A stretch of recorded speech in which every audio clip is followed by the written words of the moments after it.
You are now listening to Soundspace, the podcast where we interview experts and professionals in the space of sound. Hello, everyone, and welcome back to Soundspace. I am joined once again with my amazing co-host, Anthony Cacci. How are you, my friend? I'm great, man. How's it going? Very good. Very excited for today's episode. We have a doozy of a guest. We have someone who has inspired me a lot. Jacob Lacroix-Cardinal will be interviewed today on Soundspace. And let me just introduce this amazing engineer that we have with us today. Jacob is a recording, mixing, and mastering engineer from Cornwall, Ontario, who currently resides in Montreal, Quebec. In 2013 through 2014, he attended Algonquin College's Music Industry Art program and was a standout student and engineer from the get-go. He is best known for being the house engineer at Planet Studios for 5 years, where he has recorded hundreds of projects. These include vocalists, bands, and voiceovers. He has also mixed for many styles of music, such as jazz, hip-hop, rock, alternative, pop, and many more. At Planet Studios, he has recorded and worked with many mainstream artists. These include Charlie Puth, Young M.A., AP Ferg, Rosalía, Half Moon Run, and Corneille. He has also won a Juno for his work with Half Moon Run, and now he works as a successful freelance audio engineer. Let's give a big warm welcome to Jacob Lacroix-Cardinal. How are you, Jacob? What's up, man? I'm good. How are you guys? Very good. Very happy to have you on. Yes, very happy to be here. Thank you. Yes. For sure. It's a pleasure. Let's really start with the beginning with you, because I think that the story and what you have built from your career right now needs to be gone over in detail. So I really want to start with you by knowing what was your childhood like, and then when did audio become of importance to you throughout your youth?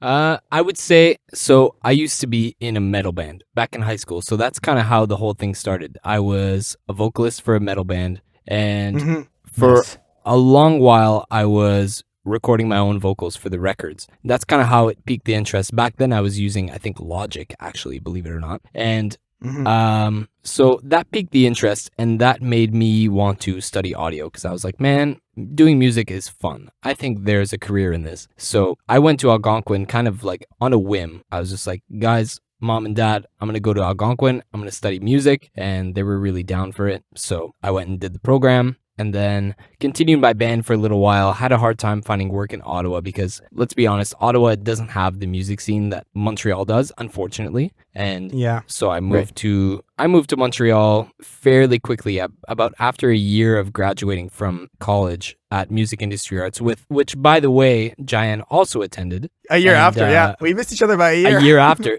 A year after. And right after that, I think I worked in Ottawa for about a year trying to find work, and man, it was hard. Ottawa's not really bumping like Montreal. So I moved out here, found a job at Planet. Like, first, I brought my CV to the studio, and somebody quit like at the perfect time. So I was like right in. I was interning. I interned for probably about a period of 2 months, just kind of shadowing the guys, seeing what they were doing, seeing what the sessions were like. And, those guys, they all quit, man. And then I was alone, like being basically the head honcho of the studio for quite a while. And, for a long time. That's awesome. Yeah, I think I was alone for almost a year, and probably I went through like a couple of assistants back then, but assistants come and go, and the real ones stay around. So it's like I was alone for a good amount of time, built my experience, became kind of like the guy at Planet. I built my reputation off that, and then about what is it now? 4 months ago, maybe 3 months ago, I quit Planet as the house engineer and rented a studio here in the same building to do my freelance work. So it's cool, man. I'm still in the same area with the same people. I know the boss. We're on good terms, and it's cool, man. Yeah, home base. That's kind of Planet. like the home base. Yeah, that's kind of my history. It's very brief. Not too much went around, but no, it's I got to work on a lot of cool projects in my time at Planet. Absolutely, I would say that definitely it's brief in the sense that you didn't run around in many different places, but the running that you did was immense at Planet. The amount of work, all the credits that we go over. If we look at your site, there are all these fantastic projects that you've been a part of. So I mean, I definitely want to get into those, but also prior to that, your education set you up for all of this. So let's maybe talk about your experience at Algonquin College. What were the classes like back then for you? Obviously, the program has immensely changed since then, but like take us through maybe a semester by semester breakdown and everything that you learned from that college degree. That's a very good question. Look, I mean, I had an amazing time in college. The professors were, real dudes, doing work in the music industry. And, I think the first semester was a little more focused on the basics. Second semester was a little bit more broad knowledge. Third semester was a little bit more focused. And I would say I always, in music industry arts, the program at Algonquin, they teach kind of a broad kind of spectrum of the music industry. So you have a little bit of music business, you have a little bit of studio, you have a bit of live, you have a bit of digital audio, computers, blah, blah, blah. You have all this kind of stuff. And kind of right from the get-go, I was always the first dude at the console, looking to do things. I had a professor, Wayne Hawthorne, who's amazing professor. I would commend my success to that guy because he was always the dude that kind of pushed me a little bit. And so during all the practical classes, I was always at the console. He was always encouraging me. He even got me gigs back in Ottawa too, like live gigs and stuff like that. And man, I mean, it was kind of a broad program, but I always kind of focused in studio. And kind of when I left there, I knew I needed to be working in an actual studio, which came to happen not very long after. Absolutely. So it basically confirmed to you that the place that you belong in the music industry is a studio. You knew that from the classes is what I'm getting at. From you, basically. Pretty much, because I mean, a lot of people, they took that class, and some people are working, like some people in my year are working, at labels, or they're producing, they're creating music, writing music, composing, whatever. And for me, it was always studio. And to be honest, I think I kind of always had that drive to be a studio person from the get-go before I even took the program, because it's something I like. I like recording people and kind of guiding them through their trajectory to the final record. I like that. I enjoy that a lot. And so, I kind of always took to that. That's great, man. You knew exactly what you wanted right from the start, and not many people can say that for sure. Yeah, and even like being in a studio, being in college kind of at least gave me a good, overview of the rest of the industry, which maybe, I don't know, for sure, but probably helped me in my development in the studio. I understand a little bit about the business. I understand a little bit about this, a little bit about that. So, I would say it was very, very helpful. Yeah. Do you still make music though? Or it's just studio work right now? No, it's just studio work. So my band, we kind of stopped making music in probably the year after MIA, because I was in my band throughout college. I was in my band, and then after I graduated and I moved to the West Island of Montreal, because I knew it was a transition towards Montreal and working here. So I moved to the West Island, and we were still kind of finishing our last record. And once it finished, we never performed that record live, because like the guitarist moved to Toronto.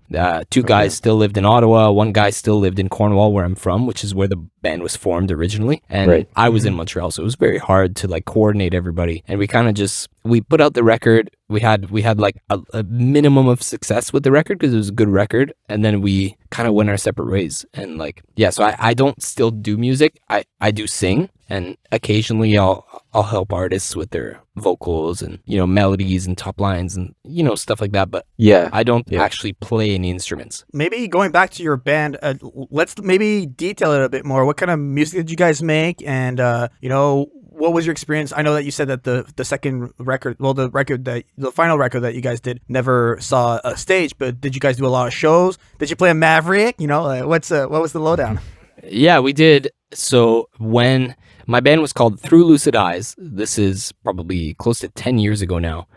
And we were a metal band, like a metalcore band. Like, let's say influences draw from maybe North Lane or like, God knows, whatever. But so we were kind of a metalcore / gent, as the kids call it. And I was the vocalist. I was screaming and singing. You were screaming? Okay, that was going to be my next question. Yeah, I was screaming and singing. And man, maybe later you can give a sample. Man, just go listen to the record. It's really sick. Like I'm very proud of that record. It is good. Yeah, I'm super, super proud of that record. My performance, the band's performance, it was just really sick, and it came together really nice. And like, yeah, we played quite a few shows before that last record. We put out like an EP with like maybe 6 songs. I can check right now, actually, on the Spotify. Let me check 1 second. Yeah, our EP has 7 songs, which didn't get very much traction, but those are the songs we did live. And we had, back in my band days, we had features from Jesse Cash of Era. We had a feature in the record previous to that EP. We had a feature from JT Cavey, who's the singer for Era now, who's screaming for Era now. We had Carlo Knopfel, who is the vocalist for, let me see if I can remember the name, Breakdown of Sanity, I think. And Ryan Strain, who was a feature he was a YouTube vocalist for a little while. He was really dope. So we did that EP, and that's what we played live. And, it was cool. Like, a lot of people came out to our shows, and then we did a release show for that EP. And I think it was a small club in Cornwall. And I think we pulled 300 or 350 people there. And it's like a small club, bro. So That was really full. Yeah, it was really awesome. Dope. It was a really, really dope experience. I miss playing live. I think that was probably some of the funnest times of my life. And then we put out that new EP, which we worked really hard to make. And, some of the songs, like one of the songs has the sounds, it's not that many numbers, but 61,000 plays on Spotify is decent for a band that doesn't actually make music anymore. Yeah, that's pretty decent. Yeah. So we put that out. We put that record out, and we haven't done anything since, which is a shame, but necessary because we're doing our own things. Ryan, the guitarist, he's actually producing in Toronto right now. He's making really great records out there. He's a wicked guitar player. Nice. Other than maybe being able to help artists with their melodies, vocals, and everything, what other experience does being in a band and being in a metal band specifically help you as an engineer that maybe someone who's never been in a metal band before wouldn't have? I would say it's not specific to a metal band. I would say it's probably specific to being any performer. Like, as soon as you get up in front of a stage, you have an understanding of how people react to your music and stuff like that. And I think definitely the benefit of me having been in a band maybe gives me a little bit of an edge because I guess I would know how to maybe coach people in their live settings and how to be comfortable with themselves. And even something as simple as vocal warm-ups before a show. People ask me before they do shows, what should I do? Do I warm up? Do I, drink beer? Like whatever. And man, let me tell you, my routine before the show was have 1 beer to get a little bit loose and just do vocal warm-ups in my car. I just sat in my car and did vocal warm-ups. And I've given people that secret, pretty recently. So, I mean, I wouldn't say it gives me a huge edge because it's a different vibe. Like I don't work in metal music, I work in pop and Latin pop and indie. I work in indie mostly when I'm doing recording sessions. It's mostly indie music. So it's like, I wouldn't say I have like the holy grail of it's a different mindset. Knowledge. Yeah, I don't have the holy grail of knowledge for performers, but I would say I have a little bit of experience and maybe I can help them, give them a couple tips, and that's about it. Right. Okay, very cool. Let's move maybe more to your career now, because we did go over Algonquin College and what has occurred there. I know you gave us a brief explanation, but I really want to know because let's give it context for some people. When I mentioned studios a studio that I worked at, it was Planet. I wanted to keep this for this specific episode for people to know. So I did. I was an assistant with Jacob for a while, so I do know the story. But I want to go into the detail of how you went from intern to assistant to house engineer, because the thing is, Jacob, you did this for a very, very long time, and that's extremely rare. And I think that you've learned valuable lessons through that. And for someone who really wants to do the studio life, I think these are things that need to be dove in deep into. So let's maybe start from intern to assistant. What was that like? How often were you at the studio? What was your day-to-day like? Let's really get into the detail of all of that. So that's a very good question. So from the beginning, what happened was I was still living in the West Island when I got the internship at Planet. I was still working. I was still working part-time. Yeah, I was still working part-time at a pub. I was just cooking. So basically, I always had a restaurant background. So I worked in restaurants for like pretty much all my life. And then I got this internship at Planet after graduating college. And so I was working full-time at this restaurant cooking. And on my off days, like let's say I was off on a Thursday and Friday, I would spend that entire day at the studio. I'd drive from the West Island Island to That's Montreal. quite a drive. Yeah, it's maybe an hour or whatever. Yeah. I drive an hour, come to the studio, spend the whole day with the assistants that were here at the time. And then on the days that I was working, maybe a half day, let's say I had an opening shift at the restaurant, I'd work from 8 to 2 or something. I would leave the restaurant directly. Not even shower, bro. Stinky man. Just like leaving this restaurant and going straight to the studio to be around the other assistants and help them do stuff. And, fun fact, one of my first intern sessions was a jazz record that was getting recorded during Jazz Fest by an artist named Robbie Botos, who is an incredible keyboard player. And he won a Juno for that record. So my first intern session was a Juno winning record, which is a fun fact.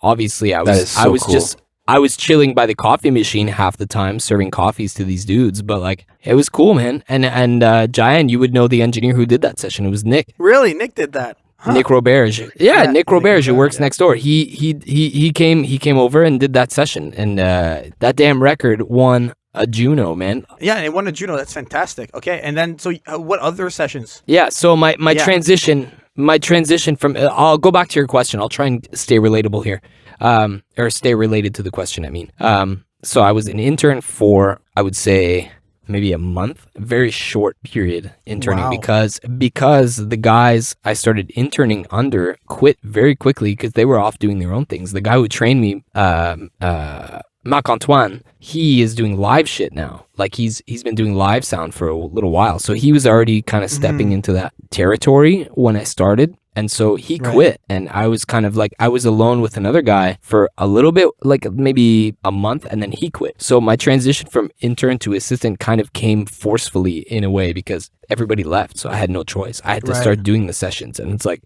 you kind of have to figure it out. It was a little bit rock and roll, you know. It was like the owner of the studio calling me up and saying, hey, there's a full band tomorrow at 4 p.m. And I've probably at that point never recorded a full band before. So I was like, oh shit, okay.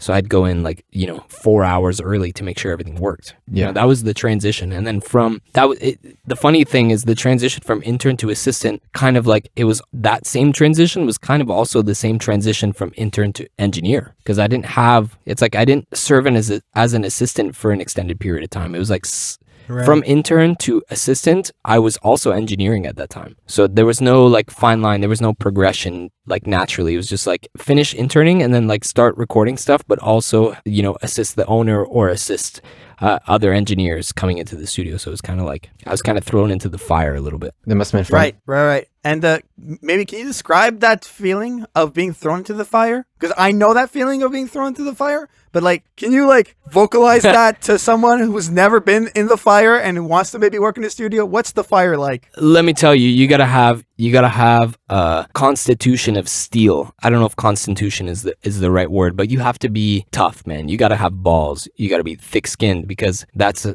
heavy burden to take on so early. In my position anyways. Luckily, I grew up in the restaurant industry, so I had a pretty thick skin to begin with. But within a month of working in a studio, I was already responsible for running the thing. So it was intense. I would say any advice I have for somebody who wants to get into the studio industry is have thick skin, man. Be able to work long hours and dedicate pretty much your entire life. And were there ever moments where you were questioning yourself, why am I doing this?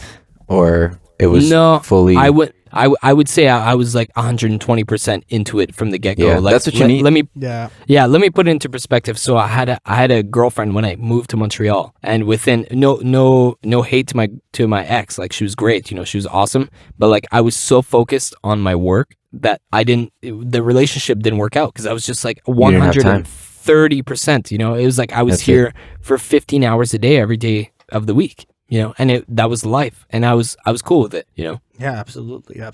Well, I think anytime you want to get into the studio business, man, you got to be ready to sacrifice a lot. And that sounds really negative, but what I'm basically saying is you have to, I don't know, this has to really be a passion for you. You can't just go in because you think making records is going to make you billions of dollars, or because you want to be the next whoever the big producer engineer is now. You can't come into it thinking you want to be that guy. You got to come into it thinking, I want to work hard and make great music. And that's kind of the background I came from. I didn't really care about what happened in my life. I was just man, I'm in this. I'm going to move forward no matter what. Yeah, absolutely. And I mean, as someone who was your assistant, I can really say that attitude has rubbed off on me so much. You know, it's almost like a what would Jacob do when I'm in like situations. Sometimes I'm like, what would Jacob do? You know, should I go out with my friends tonight or should I work on this client? I'm staying in. You know.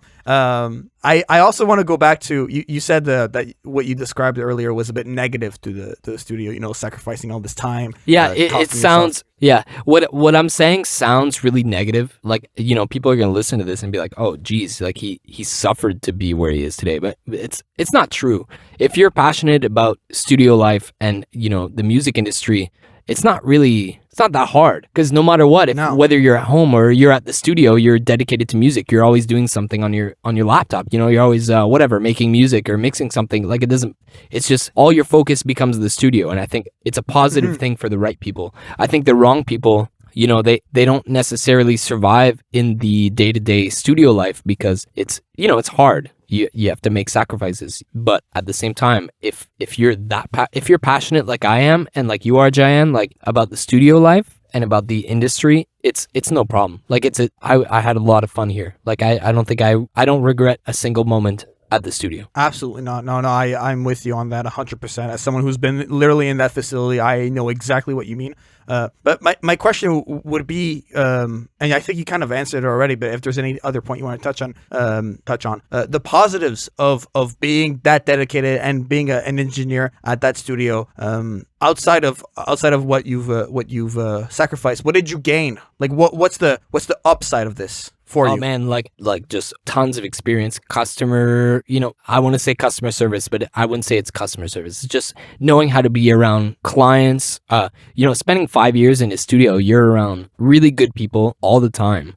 Really great clients all the time. You know, I wouldn't have the reputation I have now if it wasn't for Planet. And I think that's what it gave me. It gave me the stepping stone to be successful in my solo career. If, you know, that's kind of the only way to put it. You know, when you come to a studio, a commercial studio, and you work as an intern or an assistant or an engineer, you know, basically that's always, unless you manage to stay there forever, that it's your stepping stone to your own clientele and your stepping stone to your own business, your own career. That's kind of the way I see it. Absolutely.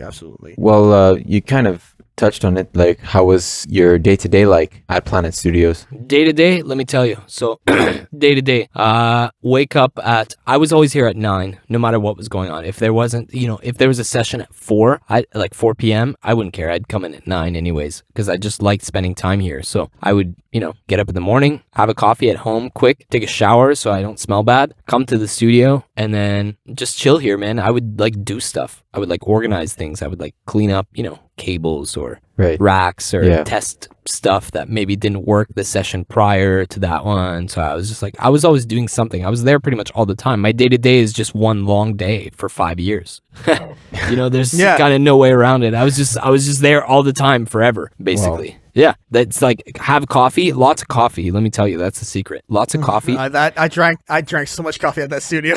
Yeah, lots of coffee, and like me, I enjoy having a beer at the end of the day. So like when I would finish a session at like, let's say, you know, 10 p.m. before the dépanneurs in Montreal close, cross the street, get a 6-pack, have a couple beers while you wrap some cables, while you chill out with the other assistants. You know, that was my day-to-day life. I would do that every day, and it was great, man. That's a lot of fun. Absolutely. Yeah, like to me, those were the funnest times when it was just like me, you, and Juan, which will be a guest very soon. The three of us would just, you know, you would text the group chat, oh, who wants to go grab us, go grab me a beer, you know? Someone goes to grab me a beer. And I would just, I was the OG, so I would just shoot them my debit card and be like, guys, let's go get some, whatever, some Coors Lights, like whatever. I don't even care what it is, as long as we get to have a beer in as a group, as a, you know, end of day celebration. We made it through today. Yeah, exactly. As a family, I couldn't put it better. Yeah, as a family. Yeah, fantastic. Let's go down the line here. I mentioned many artists that you worked with at the beginning, but on what specific role that you had. I think I really want to go down these fantastic artists because these are artists that our listeners. If you haven't listened to them, I don't know who you are because they're very popular. So cool. Yes, very much so. Let's start with Charlie Puth. What song did you record? What was your role? Let's get into the details of that. And if you want to get a little technical, audio nerdy too, I wouldn't mind personally, of course. Yeah, well, so that day, what happened is Dan, the studio owner, he called me, I think maybe at 11 a.m. that day, said, hey, I have this artist from Atlantic Records coming through the studio at, maybe it was 1 p.m. or 2 p.m. I was like, oh, shit, nice. Okay, Atlantic Records, this is going to be dope. And he said, I'm going to forward you an email. I was like, okay, cool. So I made my way to the studio, check my email. I see like an email from the label saying like, okay, here's what Charlie's going to need. Charlie. I was like, Charlie on Atlantic. I look up at Atlantic Records. I look it up. I see, okay, there's 2 artists signed that have the name Charlie. There's Charlie XCX and there's Charlie Puth. I was like, oh shit, which one is it? Either one, it's insane. Yeah, either one is dope. But like, so I was just, let me tell you, I was stressed for like 4 hours waiting for this guy to come. I was like, man, guy or girl, it could have been, either at that point. But so I'm waiting around. I don't set up anything because I don't know what he needs. I don't know what, what the setup is. So I was just like, let me make the studio nice and clean, get some candles, get the vibe, whatever. And then I get a ring at the doorbell. Back then, Jaian, you don't remember, but that doorbell was actually a buzzer. So the dude would press the doorbell and the phone would ring. That's like old school days. And oh man, okay. So I go answer the door. I'm like, holy shit, it's Charlie Puth. And then guy walks in, super nice guy, introduces himself. Hey man, I'm Charlie. I was like, hi, I'm Jacob. And the guy comes in. We talk a little bit. He brought like his Apollo. He brought like his own laptop. He brought his Apollo. He brought everything. Like I basically almost didn't need to do anything. He brought all his shit because he already had worked on the prod. The song that he was working on was How Long, which was a huge hit. How long has this been going on? So that one. He comes in, he has his Apollo, he has his laptop, he sets up his stuff. I plug him into the speaker as I get everything ready. And then he's like, okay, yeah, I usually record with a U47 and through 1073 and a 1176. So I'm like, okay, cool. We have all that stuff. So I set it up, I get it ready for him. He's like, hey, do you mind just like taking a sec and just like sound checking my vocal? I was like, oh shit, nice. So I sit down in the chair. I get behind his Pro Tools rig with his laptop and he's singing like, 2 feet away from me. And, it sounds exactly like the records. The guy's singing into the mic. It's going through the gear, whatever. And, levels were good right from the get-go. I didn't really have to do anything. And it just, like, it sounded incredible right off the bat. And that was pretty much it. Like, I did this setup. I did this sound check. And then he kind of worked on the thing the whole time. And I was just there if he needed anything. It wasn't anything fancy. It's not like I spent 8 hours recording him or anything like that. He had his stuff. But I sound checked the vocal. I got it ready. He did his thing. And then probably, 4 hours later, he finished recording it. Didn't take very long. And he invites me in. He's like, hey, man, you want to come listen to this? I was like, dude, yes. So I walked in, go listen to the song. He plays it back to me, his bodyguard, and his manager. And we're just listening to it. We're like, dude, this is a hit. And it definitely was a hit. Because he left that night super thankful. Thanks, dude. Yeah, he took my name and number down and stuff. Like, it was a very cool experience. Yeah. Wow. I would have completely lost my mind. If Charlie I almost did. Yeah, I think when he left, I just about shit myself when he left. I think I just like. No kidding. Yeah. Yeah. I don't know. That's definitely the biggest artist I've worked with. I mean, I was freaking out like when I was researching you a bit, and I saw that you recorded. Maybe should I say that one for the last one? Yeah, Charlie Puth probably should have been saved for last, but it's all good. Anyways, just like researching you and finding out that you recorded Charlie Puth, How Long? I remember listening to that song on repeat, constantly playing that song when I would DJ at parties and stuff. Now knowing that you did that, I was freaking out, and I can only imagine how you felt. Man, so the funny thing is, people have this misconception that I spent 8 hours in studio with the guy. It's not true. I won't cap. Like, no cap. I think I spent maybe 25 minutes in the studio with him, setting up his mic, getting everything ready, making sure the speakers worked, everything was cool. Okay, right. Your vocal sounds good. I recorded a little snippet, and then I played it back for him. He's like, yeah, sounds great. Cool. And then I let him do his thing, because he records himself, bro. He engineers himself. He does everything himself. He produces, he mixes, he does everything himself. So basically, I set it up for him, did a little sound check, and then played it back for him. He's like, okay, it's great. And then I was like, okay, cool. I'm going to let you do your thing because I know you work by yourself. I'm going to let you do your thing. If you need anything, I'm just outside. And I sat for 3 hours, 4 hours with his bodyguard, just like shooting the shit, just like chilling. Same. And then anytime he needed something, he would come out, ask me for something. I'd go in, do it for him. No problem. Like it was a very smooth session because the guy, he does everything himself. So I can't fully take the credit for engineering him, but in theory I did. So that's why it's in my portfolio. Wow. And I went to get him Schwartz. And if Charlie, if ever you listen to this, I hope one day you do, you ate my Schwartz sandwich, bro. Oh. I went and got him Schwartz. So I drove. Yeah. So I went and got Schwartz for him, myself, and the bodyguard because they were hungry. And they're like, dude, Charlie's like, bro, I heard of this spot in Montreal, Schwartz, they got the best smoked meat, whatever. I was like, yeah, it's great. It's not that far from here. So I had my car, drove there, got 2 smoked meat sandwiches and 1 turkey because the bodyguard wanted a turkey. So I was like, okay, cool. Get 3 sandwiches, bring it back to the studio. I get some fries at Jaian. You remember the kind of bistro at the corner there, Jojo's? Remember that place? I know what you're talking about, yeah. I got like some nice greasy fries for the guys, some nice Canadian greasy fries. Bring it to them, and then I go like do some things, whatever. Come back, Charlie ate my sandwich. No. And so I had to just eat like I ate the scraps of fries. I was like, okay, it's cool. If Charlie wanted an extra sandwich, bro, it's all good. He can have mine. Because I was just like, it is what it is. Yeah. But that's a funny story for anybody listening. That's such a funny story. Yeah. If anybody listens to this and they're like, wow, I wonder what the experience was with Charlie Puth. It was great, but he ate my sandwich. Wow. Mm-hmm. I that's fantastic. I never told you this, Jaian? I never told you this? No, I'm listening. I'm hearing this live on the recording right now. Bro, that shit, man, that's the funniest story of my career, bro. Oh, that's so good. That is too funny. That's so good. Oh man. I think my next biggest artist I think I've ever worked with was it's between 2, I would say. It would be between Rosalía. Well, no, Rosalía is definitely the next biggest artist I've worked with. Rosalía is I would say huge. so. She's amazing. Yeah. Incredible. I spent 2 days in studio with her. I spent 2 days in studio with her over a weekend when she was performing at Osheaga. I think she was headlining at the time. Mm-hmm. And what year was this? this was, I think, 2019. Yeah. Right before like the whole pandemic thing. Yeah, I actually saw her at Osheaga. Yeah, so she was performing at Osheaga, let's say on maybe Sunday, and she came on Friday, for example, and she spent like 2 days, Friday, Saturday at the studio, or maybe she was performing the night of the Saturday, maybe, or the night of the Sunday, and she came Saturday, Sunday. Anyways, all this math, whatever.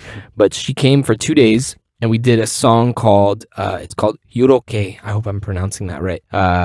Huge song. The song is about, as far as I remember, she explained to me what the song is about. It's, because obviously I don't speak Spanish, but it's about this girl who's madly in love with a guy who's a criminal, and he gets arrested. And the whole premise of the song is she's so desperate to be there with him because she's in love with him that she does disgusting things to try and get to prison with him, and that's what the whole song is about. So I think it's a Spanish folktale, if anything. And yeah, so we spent 2 days in studio. We did that with the producer is El Guincho. Not sure what his actual name is, but El Guincho is a producer who did that song, and absolute genius. Yeah, we spent 2 days in studio. We did vocals. He did some stuff like some claps and stuff like that. So I recorded all that. Yeah. Great song. I remember when that song came out let me see when it came out. I have my YouTube open here. Go ahead. I made her breakfast, by the way. Another funny story. I'll tell you that. You're just feeding everyone. Yeah. Rosalía, Yuroke. This came out in January 2020, I think. January 2020. Yeah, exactly. So this song, fantastic song. She put this song out, and I saw that it came out, and I listened to the first like 2 seconds. I was like, holy shit, this is the song I did with her. And obviously, the funny thing is, I didn't know Rosalía was Rosalía until like the second day. Really? Like I did the first session with her. The studio owner was like, oh yeah, you have this session with this artist. I think she's a big artist. You know, it's going to be upstairs, blah, blah, blah. You got to do this. I was like, okay, cool. I didn't know who Rosalía was beforehand, which shame on me because she's such a brilliant artist. Yeah. And we started doing this session, and I was like, man, this girl has it. Like, she's going to make waves. And she had already made waves before, and I just didn't catch the waves, bro. I didn't have my surfboard in the ocean. You know what I'm saying? So I did the 2 sessions. After that, I was like, shit, okay, I'm going to keep an eye out for this because when this comes out, it's going to slap. And then it did, bro. It came out in January. I was sitting at, I remember, Jaian, you know exactly where it is. I was sitting at the coffee table. And I saw that it had come out. And within 24 hours, it got 2 or 3 million views in 24 hours. Wow. And I was like, holy shit. Yeah, it definitely blew my mind. That's fantastic. That's so that was my experience with Rosalía. And more to expand on the breakfast situation, because I think this is worth mentioning because it's hilarious. What happened is she was, I think it was the second day,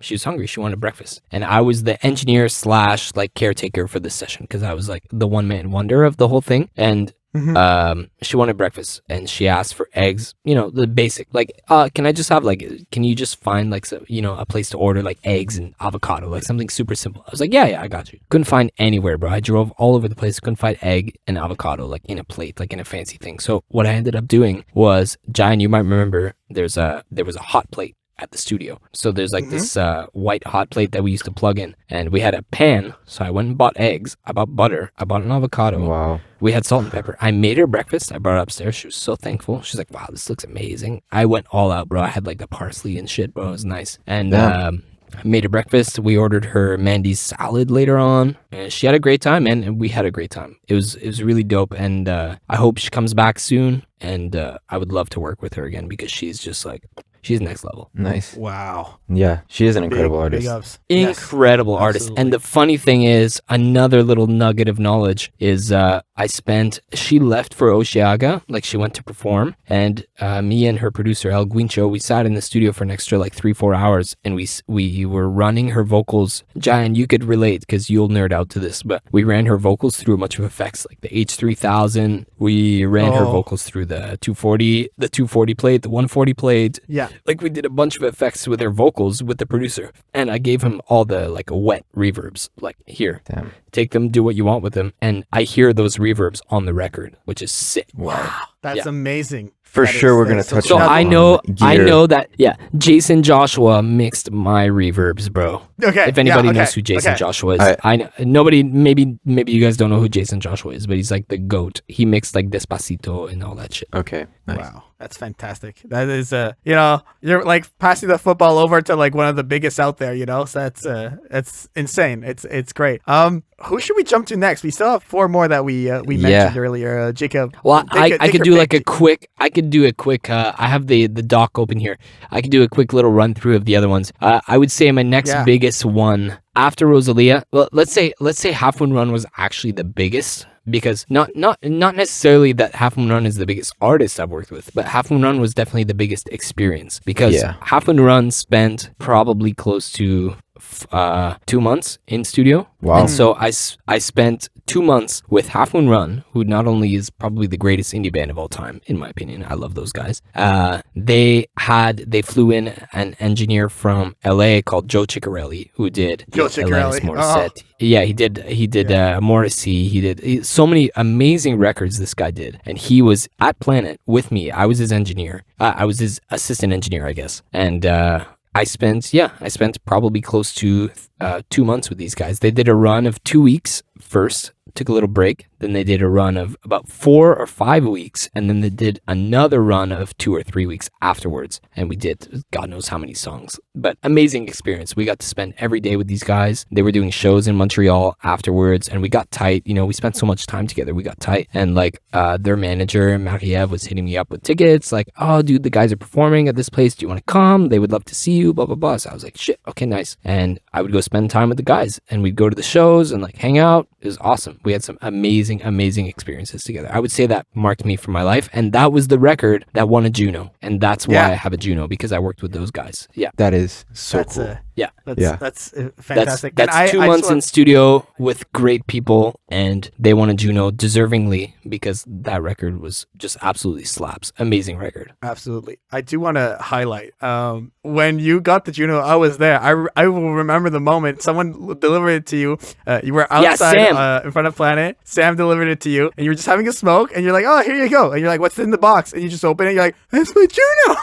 That was like such a the guy moment. texted me. I think he called me like 2 hours before coming, or like an hour before coming. He called me or texted me. He's like, hey bro, I'm gonna come drop off the thing. I was like, what do you mean the thing? What thing? I knew I had won a Juno because we had talked about it, like me and him and the manager and stuff like that. I paid for the Juno because unfortunately, let me make it very clear. The Junos, you have to buy your trophy unless you're the artist, which is very lame, but I get it because, obviously they have to make money too. And so I bought my Juno. I paid it to the manager of Half Moon Run. She paid for them. And so I was aware it was coming, but Sam texted me. He's like, dude, I'm going to come drop off the thing. I was like, what the hell are you talking about, man? And then the guy showed up at the front of the studio. I went out to meet him. I was having a cigarette, exactly like you said, Jaian. And the guy just gives me a box, like this huge box for like this trophy, like this massive box. I was like, what the hell is this, dude? And I opened the thing up. There's like this little sleek black case wrapped in like a bubble wrap. And I was like, oh shit, it's a fucking Juno, bro.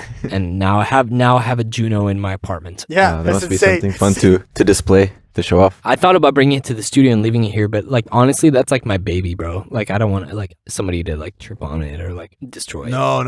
You gotta keep that for sure. Safe and secure. I keep that shit at home, bro. I dust it like every 2 days. I just walk in with my Swiffer duster and I just kind of give it a little whiff. You know what I mean? Yeah, of course.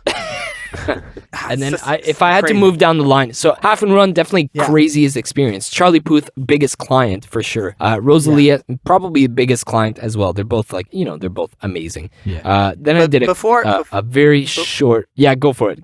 Yeah, sorry. Before we jump to any other artists, I do want to highlight. I want to know, because I've listened to many interviews with Joe Ciccarelli. Tell us what it was like to be in the same room as Joe Ciccarelli and working with Joe Ciccarelli, and what he was like. Like I really like this. Like has to be highlighted. We can't like not talk about this. Yeah. Okay, fair enough. Let me say intimidating.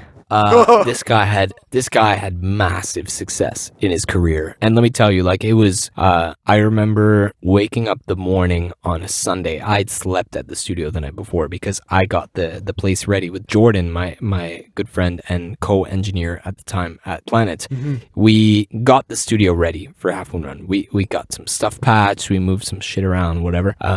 Woke up that morning, got a text from the owner saying, hey, like the guys are going to load in tonight at 4 or whatever. And bro, instantly like stress, because I was like, shit, Half Moon Run, first of all, band I used to listen to when I was like, 14 or 15, their first record slapped. I love that shit. So I listened to it on repeat all the time. And not to mention, the guy who's producing their next record is Joe Ciccarelli. So I was like, damn, okay. And guy walks in, he's like intimidating, but the nicest human being ever. So just like super cool. We got to hang out a lot in studio, obviously. I mean, I don't know what much more to say. The guy was just inspiring. He did his thing, bro. Head down, working. Like Half Moon Run, we worked, 10, 11, 12 hours a day sometimes. 7 days a week or 5. Well, actually, no, 6 days a week. Let's be fair. They took Sundays off usually. And Ciccarelli, bro, the guy, I mean, I don't know how old he is. I don't want to assume he's old, but he must be at least late 40s, the guy. And he was spending, 10, 12 hours a day in studio with these guys for 6 days a week for 2 months. But this guy's a machine, and the record sounds incredible. And watching the guy work, the way he talks to the band, like the way he,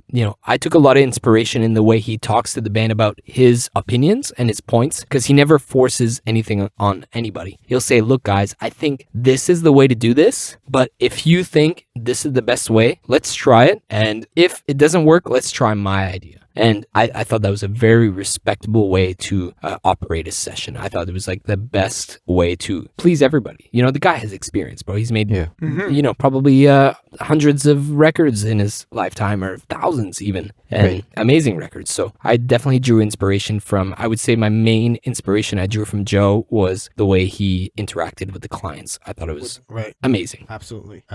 Hearing those stories, I mean, it's super inspiring, and the impact that he had on you, you have had on me, and you have had on Juan, and you have had on others around you.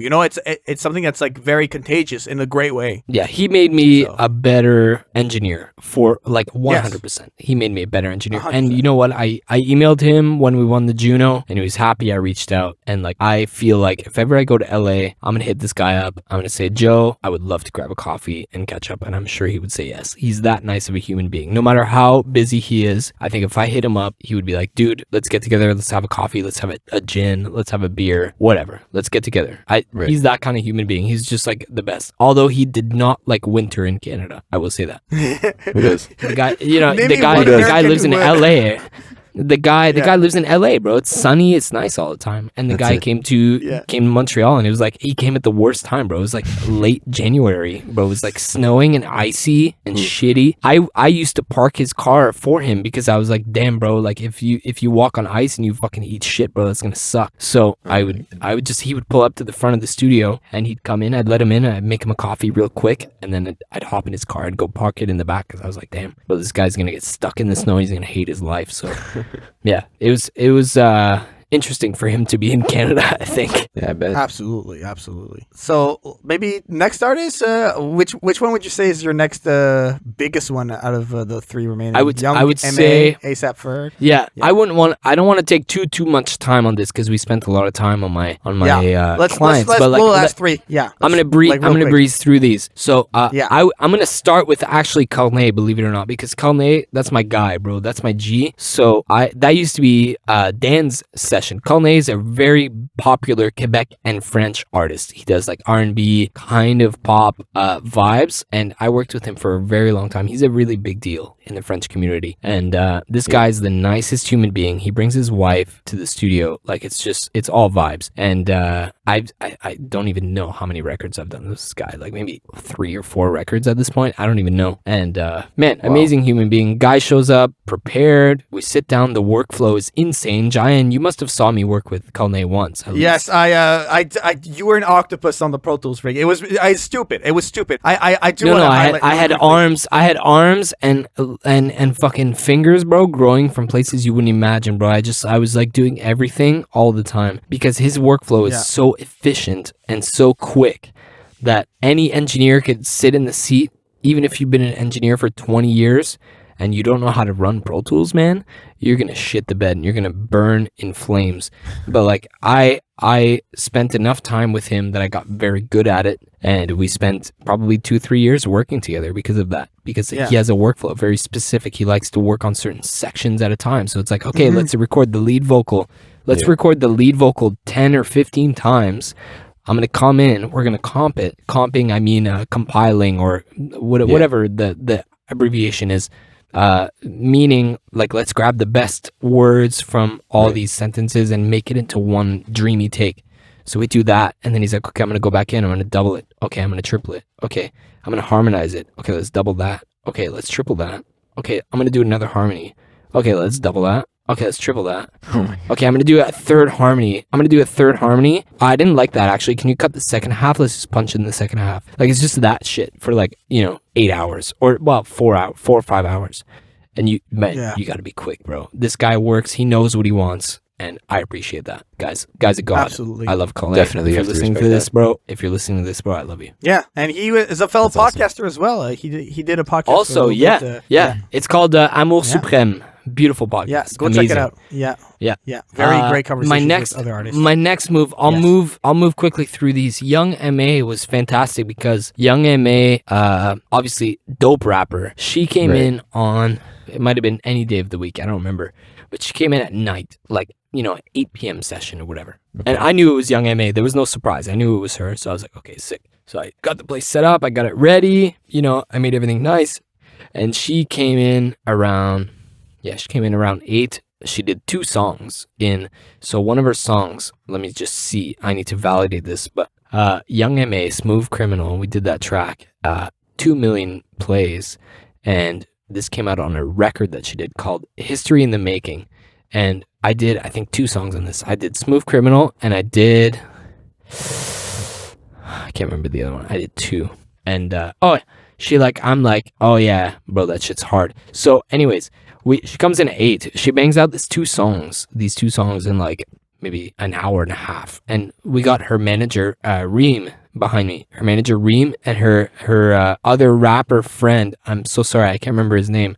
But we were just chilling, and she was rapping, just tearing that shit up, bro. It was amazing.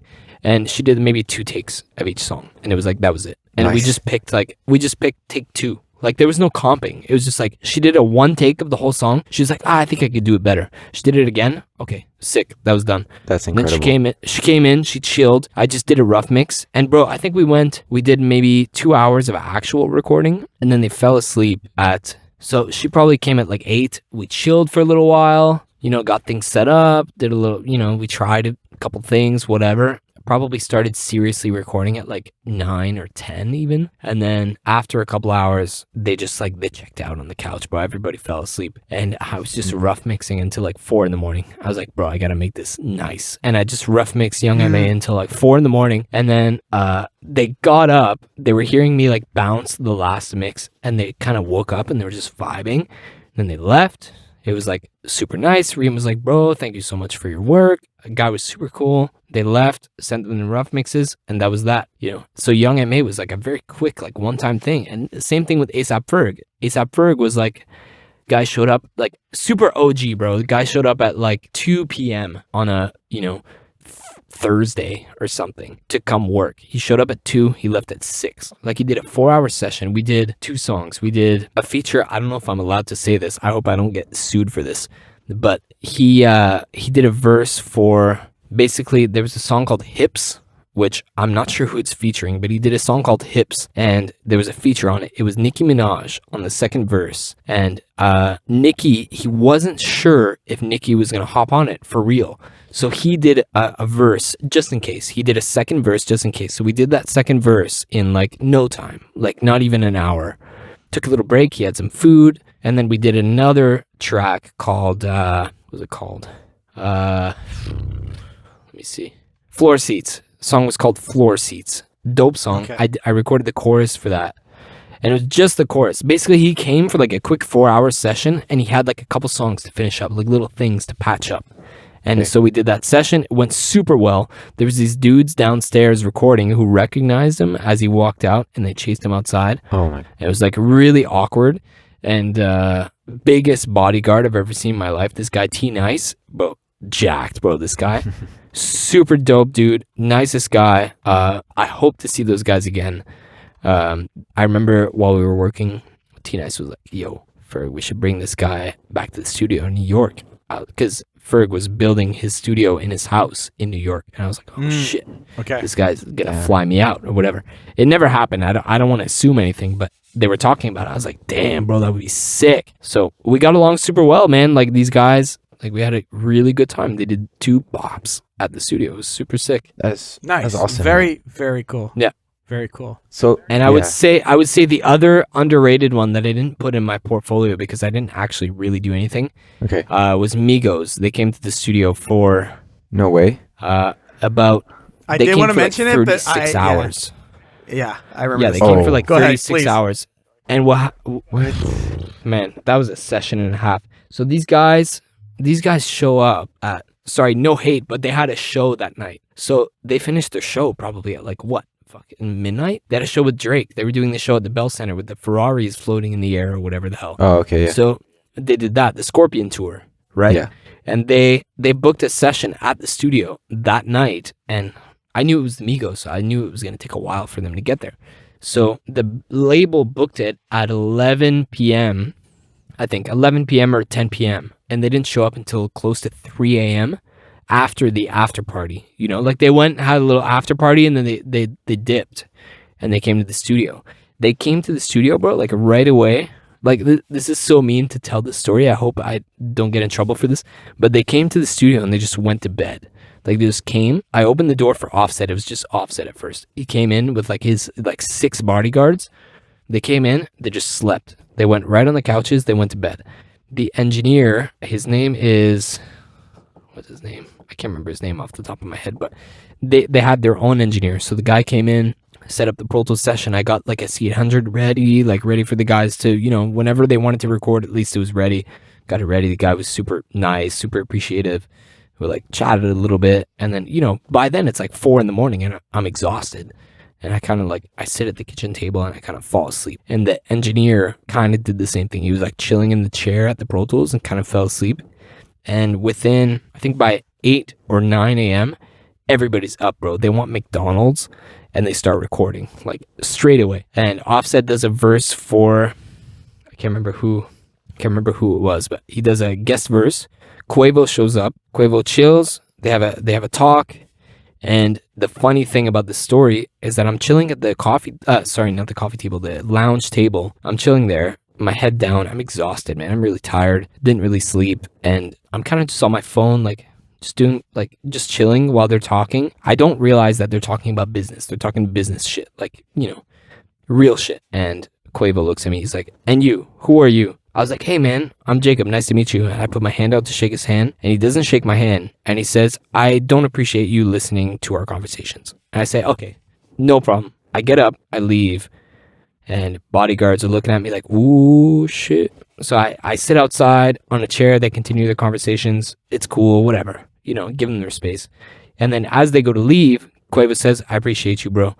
And then Offset walks by, says, I appreciate you, bro. And they leave. They go to the airport. They fly right away back to LA or wherever. So that was my experience with the Migos. I didn't actually record them in theory, but I set up for the guy. I assisted the engineer. I helped him out. I took care of the guys. I went and got them backwoods at like a random time throughout the day. Like I helped these guys out. It was cool, man. It was a cool vibe. It was definitely intense, but yeah, it was for cool. sure. For sure. And that's pretty much the end of my list of like the big, and we already mentioned like Half Moon Run, the big run I did with them. So we don't need to go back into that. But that was we're good. We're good with that. The coolest. That was the coolest experience. Yeah, that was the coolest experience. So like, given all these artists you've worked with, overall, how was your overall experience with working with such talented artists? That's a good question. Let me say one thing. Working with talented artists just kind of, you kind of get just inspired to just do more and do better. That's all I can say, because these guys, they have their shit figured out, man. They know what they got to do. They don't care. They come. They have a show at the Bell Center. They have a show at the Bell Center, and they book Planet Studios. That's it. They come to the studio. Got this fucking scrawny white kid who shows up with his mics and gets it all ready. They don't care. They don't care. They just want to get their work done. And so their drive, I'm not saying they don't care about me. I'm just saying like they don't care. They come here to work. They want to get their shit done. So the cool thing I got from that experience is because I was ready to do what I had to do to get my shit done. You know what I mean? So all these guys appreciated me because I knew what I was doing and I worked hard to make sure they were happy. So the biggest thing I took from them, I think, is their drive and their passion. It was cool. I had good times, man. I worked with some famous people, and I think it's humbling to just be in the presence of these greats, doing their thing. Yeah, definitely. Do you have a genre that you prefer working on? Good question. So genres, I would say at the moment, I'm working mostly in pop and Latin, believe it or not. I'm doing a lot of Latin stuff. I'm actually co-producing an artist named Jace Carrillo. He's a Montreal artist. He's a Latino artist here in Montreal, and I'm co-producing that with Luca, who Jaian knows, Luca the producer. His Instagram is @Luca the producer, and fantastic producer here in Montreal. I share this studio actually with him, and we're co-producing this artist. So we've been working with him. I've been working with him for a little while before that, mixing his stuff, and really amazing shit, man. Amazing artist. And so I've been doing a lot of Latin, a lot of pop, the occasional indie records. I did a record recently with Red Fox, who's a good, amazing Montreal indie band. Right. We did this record probably in the last couple months. We recorded everything, I mixed everything, mastered. Actually, no, I didn't master it. I sent it to a mastering engineer, Richard Addison, who's fantastic. Trillium Sound Mastering, amazing mastering engineer, and that record came out recently. Amazing record. So my clientele right now kind of sits in the indie pop / Latin occasionally too. So that's kind of my genre at the moment. Well, I mean, pop and rap, they're very similar mixing style, but I'm sure indie has a slight difference. Yeah, like indie. Cool thing about indie is there's no rules, bro. Like indie, you mix that stuff. Like especially I have a client, Vince James, who's a fantastic Montreal artist as well. He produces all his own stuff, and I've been mixing his stuff for a couple of years now. And this guy is just like no rules, bro. Guitar tones, like screaming, like there's atmospheric stuff. He has like layers of pop music in his stuff these days. It's like really dope. Mixing hip hop and pop, very similar in the mixing aspect, but different tones. So like pop is a little more clean, a little more airy. Yeah. Hip hop tends to go a little heavily more compressed. dirty. Yeah, dirty, kind of upfront. Yeah. In your face. no holds barred. Like you want those guys, the hip hop artists, to just scream in your face, bro, like all the time. And that's kind of the vibe when I'm mixing hip hop. Nice. Yeah, Okay. I mean, for like mixing hip hop, we'll get into like plugins and stuff like that at the very end because I do want to talk about story stuff more importantly. But you showed me a template when I started there, and I still use it because it just sounds good. It's just simple. It just works well. It just makes it sound loud and big, and it's like it's great. I absolutely relate. I'm a big template. I vouch for templates. I think some people will hate on this. Some people will hate on this. But like, when you have your thing that just kind of works, I have a mixing template that I use for everything, bro. I use it for indie. I use it for indie. I used it for hip hop. I've used it for pop albums. Like when you have a template that just works with the things that you like, I stick to it. Yeah, and if it works, it works. You don't have to really question it. It's funny, like it gets to the point where even recently I tried to, for fun, mix a record without my template. Like just start from scratch and just do it from nothing. And it didn't give me the flavor that I liked from my mixes. And, some people will look at that like, oh, well, that's your crutch. You can only mix with your template. But bro, I worked a long time to get that template together. I have the stuff that I like, the things that I reach to. And it's it's an ease of workflow. If I can mix a song in 2 hours and get the result I want, then what's the difference from me mixing for 8 hours and getting that same result? There's no difference. So why not use my template to give me that speed of workflow? Because the thing with mixing that people seem to not understand is that the faster you get to your end result, the better, because you're not second guessing yourself. You're not second guessing yourself. You're not overthinking things. You're just kind of going with your gut. And I think that's what makes a mixing engineer. It's like whatever is in your gut and you want that in your final result, the faster you can get there, the better. Yeah. And so that's why I'm a big advocate for mixing templates. Just do it, bro. Get your shit together. Figure out a template that works for you with the stuff you like. And that's it. Dope. Right. How many templates do you have right now? Like you have the vocal one, you have a mixing one. That's it, right? That's it. I have two. Yeah. I have a vocal recording template with some stuff that I like. I have a vocal recording template with a couple plugins on the record channel. Just so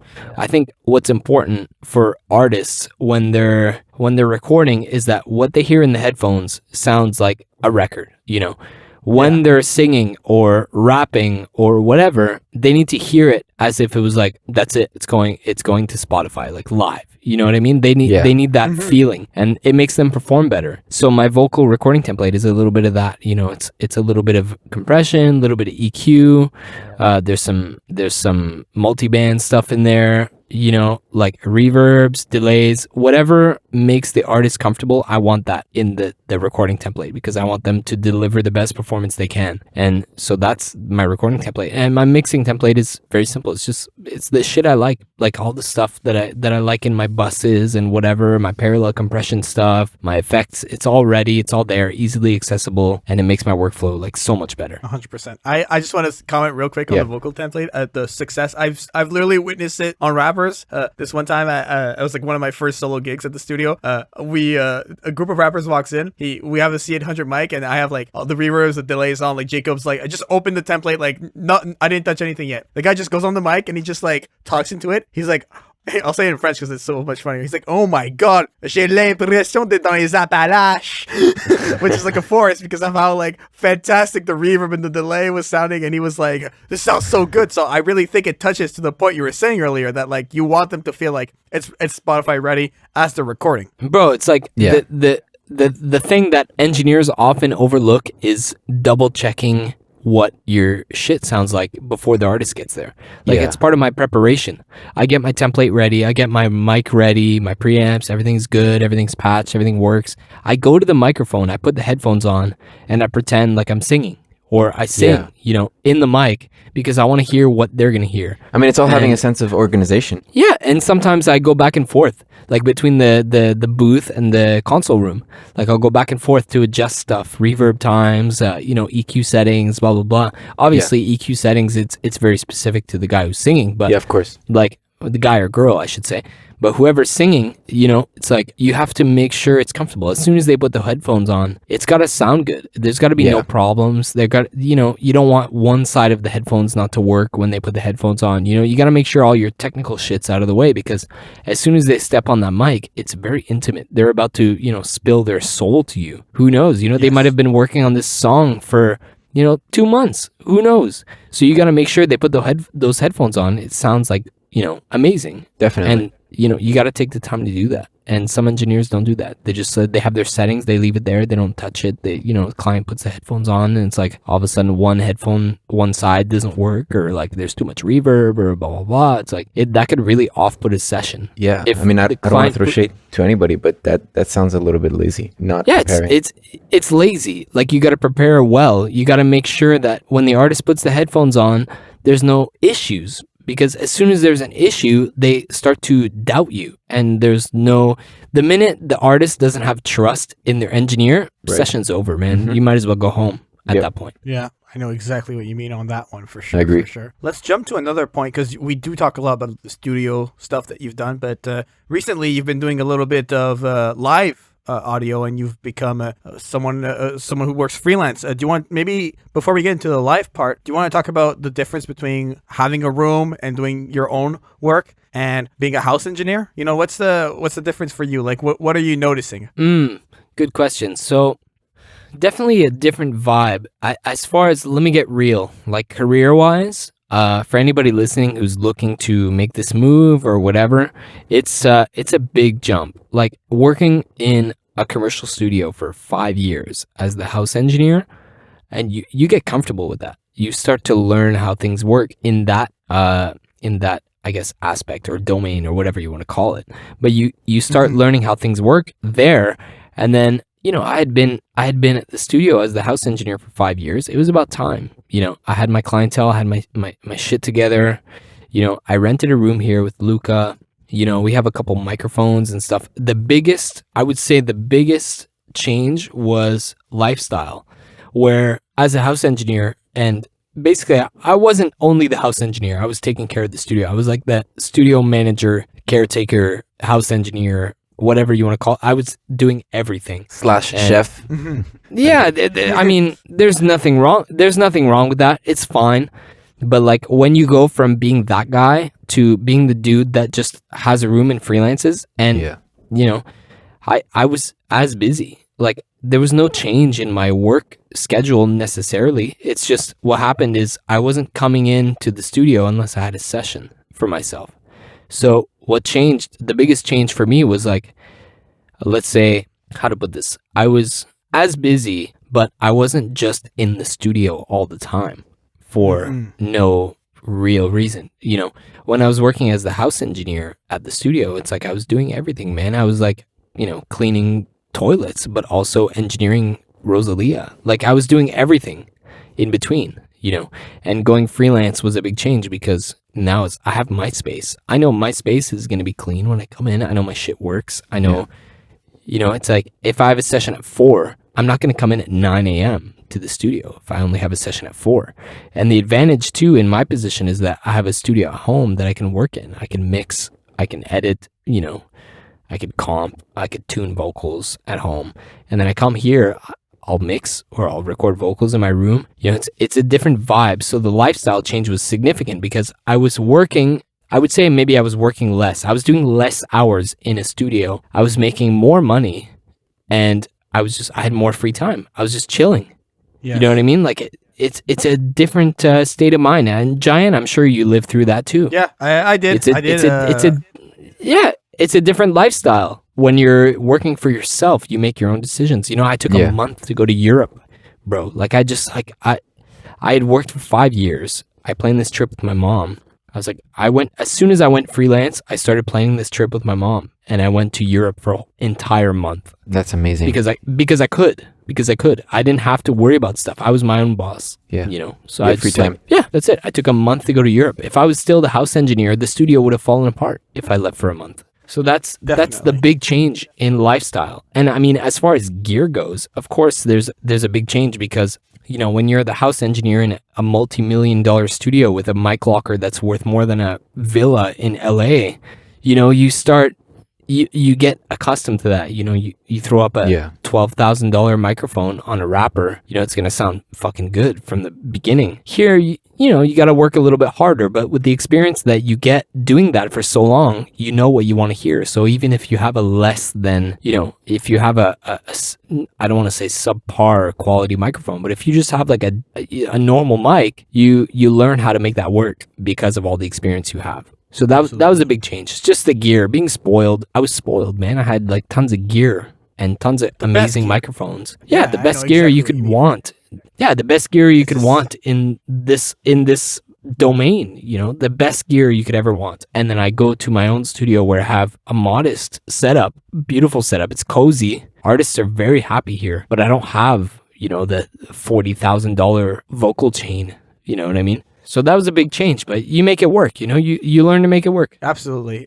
For me personally, when I left the studio, the first thing I was like, I need all the plugins I'm used to working with. And like, I dropped a good chunk of change on just like all the fab filters I needed, like all the, you know, the ozone stuff I needed. And once I had that, I kind of felt like I was kind of back to where I needed to be.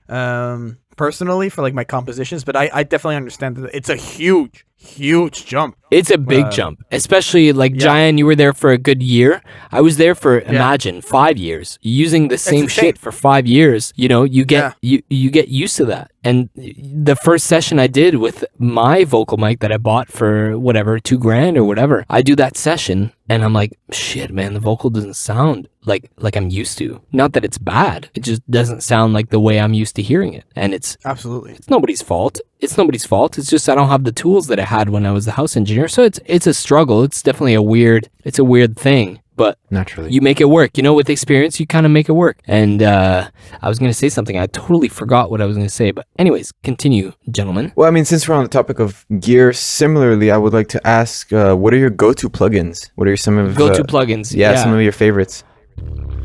Don't mention all of them because we'll be here all day. Trust me, we'll be here all day. This guy's got a huge library of plugs. Bro, no, Jaian knows, bro. I have way too many plugins. And you know, the funny thing is I probably use 30% of the plugins I own. For sure. And it's just because you see something pop up, it looks interesting, you use it for 2 weeks, and then you're like, okay, it's great. But then you go back to your like go-to, right? If I had to pick, let me go through my vocal chain. A vocal chain is the most important thing. Let me see. First instance, probably I'll put usually autotune, you know, if that's the case. If it's a thing that needs autotune, it'll be autotune first instance. Then usually I'll go for a Fab Filter Pro Q, and I'll do some subtractive EQ. Like I'll take out the nasty low end I don't like, or maybe some like harsh kind of top end stuff, you know, high mids, 4K, 2K, that nasty stuff that nobody likes. I'll take that stuff out, and then I'll do a Soothe, underrated plugin, bro. Soothe is godly. It's insane. I use it on every podcast, guys. Everything. I use it on overheads. I use it on the mix bus. I use it on the vocals. I use it on drum cymbals. I use it on whatever.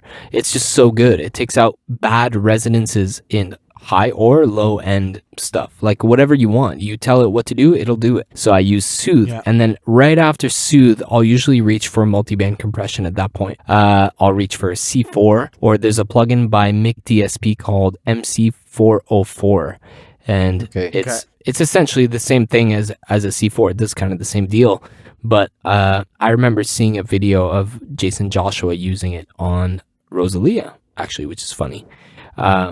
He was using it on Rosalía, and the way it compressed, the way it kind of did the controlling of the vocals, I really liked. So I got it for super cheap. I got it on sale for like $50, hit that up. I built a preset that worked for me, and I used that to kind of tame basically the low end of the vocal, where if, let's say, the singer is singing low voice, if he's like, hey, hey, hey, it's going to compress the low end. And then if he's singing, hey, hey, hey, it's not going to compress the low end because there's no information there. You know, that's what multiband compression is. It's like, as soon as a certain frequency range gets over a threshold, it'll compress it. But if there's not enough information down there, it won't do anything. So that's really good for vocals, because what happens is if a singer is singing low, you'll take out some of that mud in the vocal, but as soon as the singer goes higher in the range, it's not going to compress down there. It's not like an EQ where if you cut out 300 or 250, when the singer sings high, it sounds thin. You know what I mean? If you use multiband compression instead of EQ, if the singer sings high, it's not going to do anything.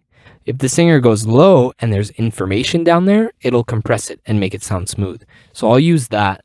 So it's Pro Q, Auto-Tune Pro Q, Soothe, multiband compression, whether it's C4 or MC404. Then usually I'll hit it with a compressor, like whatever I'm feeling on that given day, whatever side of the bed I woke up on. Like a 1176, 1176 by like a CLA 76 sometimes is really nice because it's aggressive and angry, which is nice. I like that. And then sometimes you hit it with the UAD, like the clean 1176 or the LA2A, like whatever.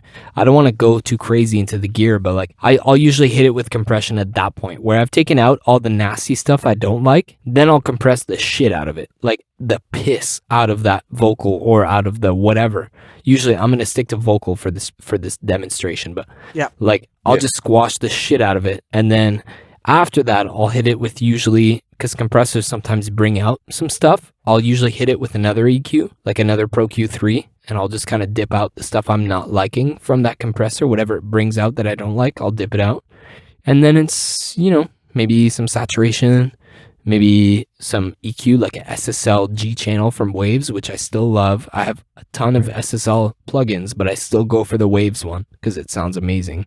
And I'll just give it a little top end, or maybe I'll, fuck with the low end, I'll fuck with the high mids, whatever. I'll EQ. Usually I'm boosting in that plugin. I'm giving it like a little bit of sauce after the compression. I'll give it a little bit of sauce. Yeah. And then usually it's, saturation, reverb, delays, whatever. That's pretty much it. I mean, and the way I'm mixing these days, inspiration from Jason Joshua again, is I'm mixing in moments. Like as far as reverbs go, I have 6 vocal effects tracks that have nothing on it. And whenever I feel like there's a part of a vocal that needs like an effect, like a delay or like a reverb throw or something, I'll copy that clip of the vocal down to my effects track. Okay. And on the effects track, I'll put a bunch of effects like reverbs, full wet, whatever, and I'll just use clip gain or volume to gauge how much of that effect I want at that moment. So like, let's say there's a verse part at the end of the verse, I want a delay. I just copy the last word of that verse down to a track with like a wet delay. Yeah. And it'll just do the delay, but only for that moment. And I find it makes for a more interesting mix because it's not like constant delays all the time. It's just,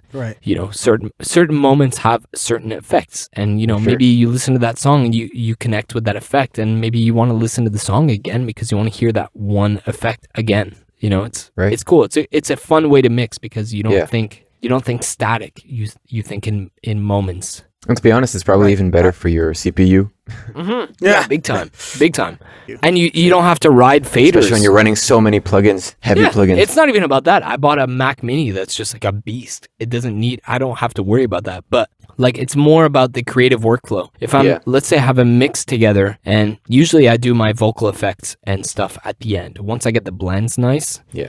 Then I'll do my vocal effects kind of towards the end to create some kind of interesting stuff. And I'll do that towards the end. I'll just listen to the song from the top to the end. And I'll just like, when I hear something, I'm like, oh shit, that needs a delay, or oh, that needs like a reverb throw or something. I just like quickly copy the thing. I copy it, I drag it down to the track with the reverb I want or whatever. And that's it. That's all I need to do. It's quick. It's a workflow thing. That's a great workflow. Absolutely. Yeah. I mean, it inspired my workflow a lot. So I abide by this workflow. I enjoy it. I use it a lot for lunatic rappers and stuff. So you Jaian certify it. I Jaian certify it. Yeah. If that has any value compared to you, So I mean, Jaian helped me a lot with my workflow. So technically, you helped me out with my workflow through Jaian. Yeah, that's true. Like, yes, that's true. Jacob, but I gave Anthony a lot of Yeah. Workflow is everything, guys. Like, that's my biggest tip to anybody. The moment you have an artist waiting on you as an engineer, it's game over. It's done. It's game over. It's game over. You have to have the workflow ready, whether you're working with, just a Montreal local rapper who has no following, or you're working with whoever, Rosalía, whatever it is. Yeah. You need to have a workflow together that the moment they're ready to start delivering for you, you're on top of your shit, man. You don't make them wait, because the moment you make them wait, it's game over. That's it. It's done.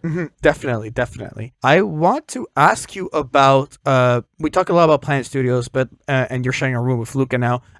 And I know what the community there is like. It's a fantastic one. But talk to us about being in a studio with all these talented engineers, fantastic artists, amazing records that were produced there on the wall. Like, talk to us about the community and the importance of being at Planet Studios. It's hard to have like a podcast-worthy, unsubjective approach, because I've been around these people for so long. But I would say it's a tight-knit community here, man. Like, so basically, for those who are listening who don't know about the studio, it's you're looking at 2 main rooms that operate as the main studio, like the business of the studio. And then you're looking at probably 12 rooms that are rented by engineers, like on a monthly basis, like mine. So I pay X amount of dollars. I have this room, it's mine. I have a key for the front door. I have an alarm code. I come in here, I do my work, whatever I got to do, and that's it.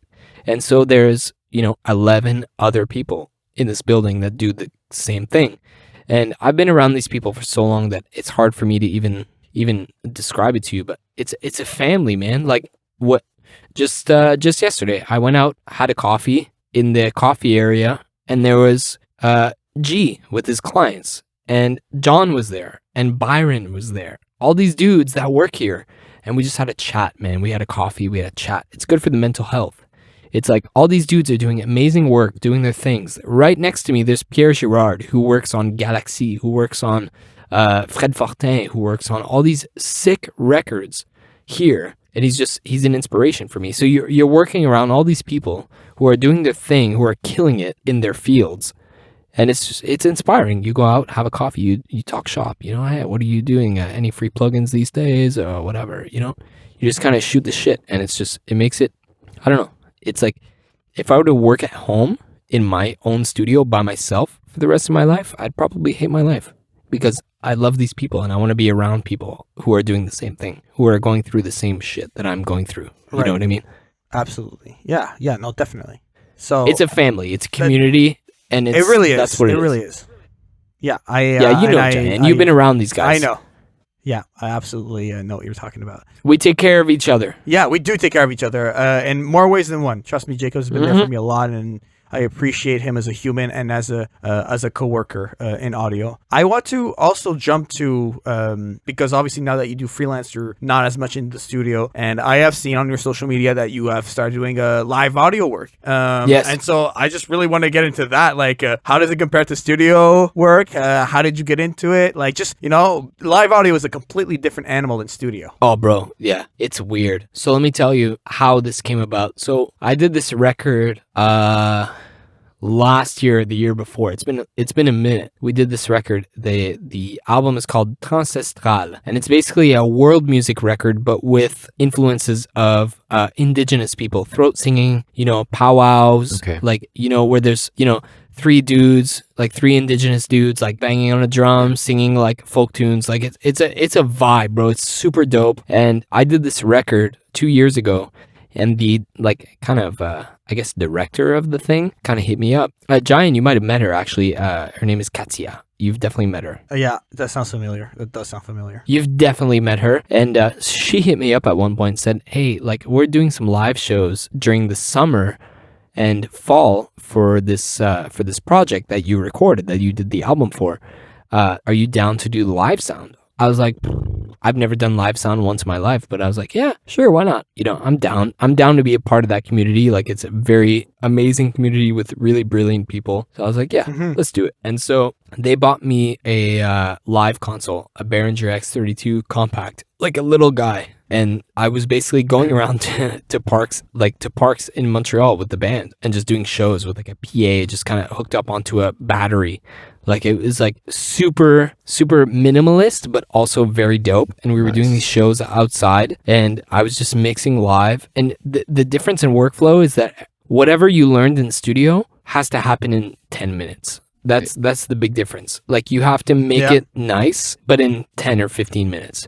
Not to mention you have bandmates who can't Jaian, you know all about this, but you have, in studio, you have these monitor systems that you can build your own mix. You explain to them like, oh, drums is here, bass is there, guitar is there, vocals there, keys are over there, and they can build their own mix. If they want to hear more keys, they just hit a button, they turn it up. But in live, they have in-ears or they have a monitor on the floor, and I'm in charge of that. So that was a big change, having to deal with all that, but also making it sound good for the people there. And it was, different workflow, but easy to adapt to. I would say if you're a studio guy and you're interested in live, it's definitely easier than you think to adapt. The only thing that's kind of a bummer for me is that I haven't worked, the full disclosure, I haven't worked in like a real venue. I've only worked outside with like PA systems outside. I haven't worked with like, I have a show coming up on the, I have a show coming up on the 27th, but I'm not actually doing the sound. I'm just the like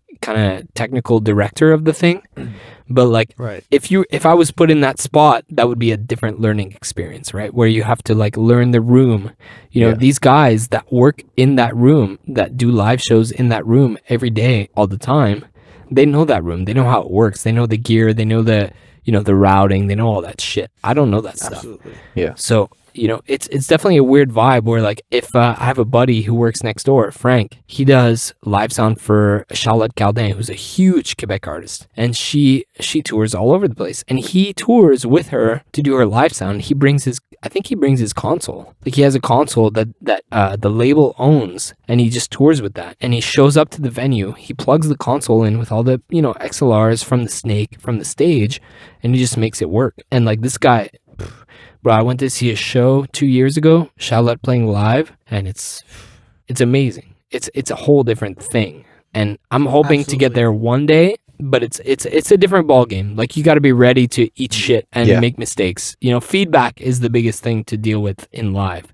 You have a singer who in studio would have headphones on, but in live has two big wedge monitors on the ground spitting sound at 60 decibels in his face, and it's going to feed back. If you bring that mic up too loud in his monitors, you have to learn how to deal with that, and it's hard. So I'm still learning.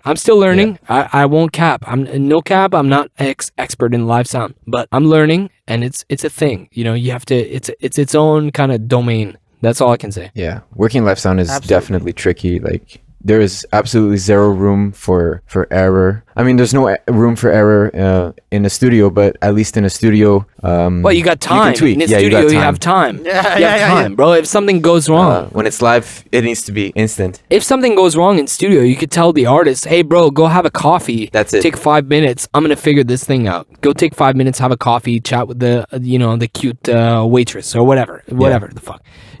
Go chill. I'm gonna figure this out." But in live, it's stressful. You can't do that shit, man. It's so like stressful. If it doesn't work, you better figure it out like fucking quick, man, because you're gonna ruin the vibe for the live show, and then the artist is not gonna trust you. Same principle as studio. If the artists on stage don't trust you in live, the show's gonna go bad because they're just constantly second guessing themselves because they're not hearing themselves properly or whatever the hell. But in studio, it's the same thing.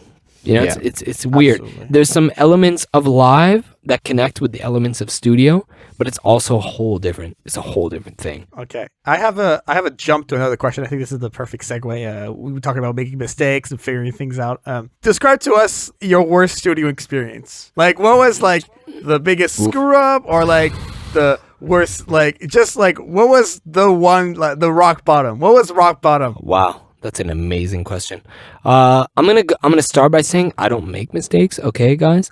But no cap. I've had some moments in studio where I can't say I remember like definitive bad times, like mistakes I've made, but because it's been so long.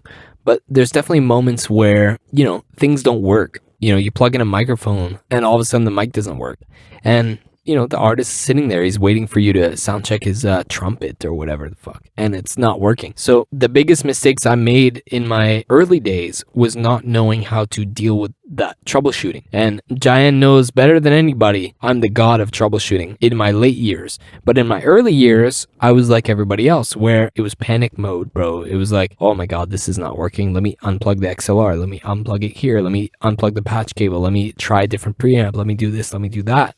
And I think my early mistakes were definitely in that realm of like just not enough experience to know how to troubleshoot stuff. You know what happens when you have a problem and you're not sure where it's coming from. If you don't have experience, it's going to be really hard to figure out where it's coming from.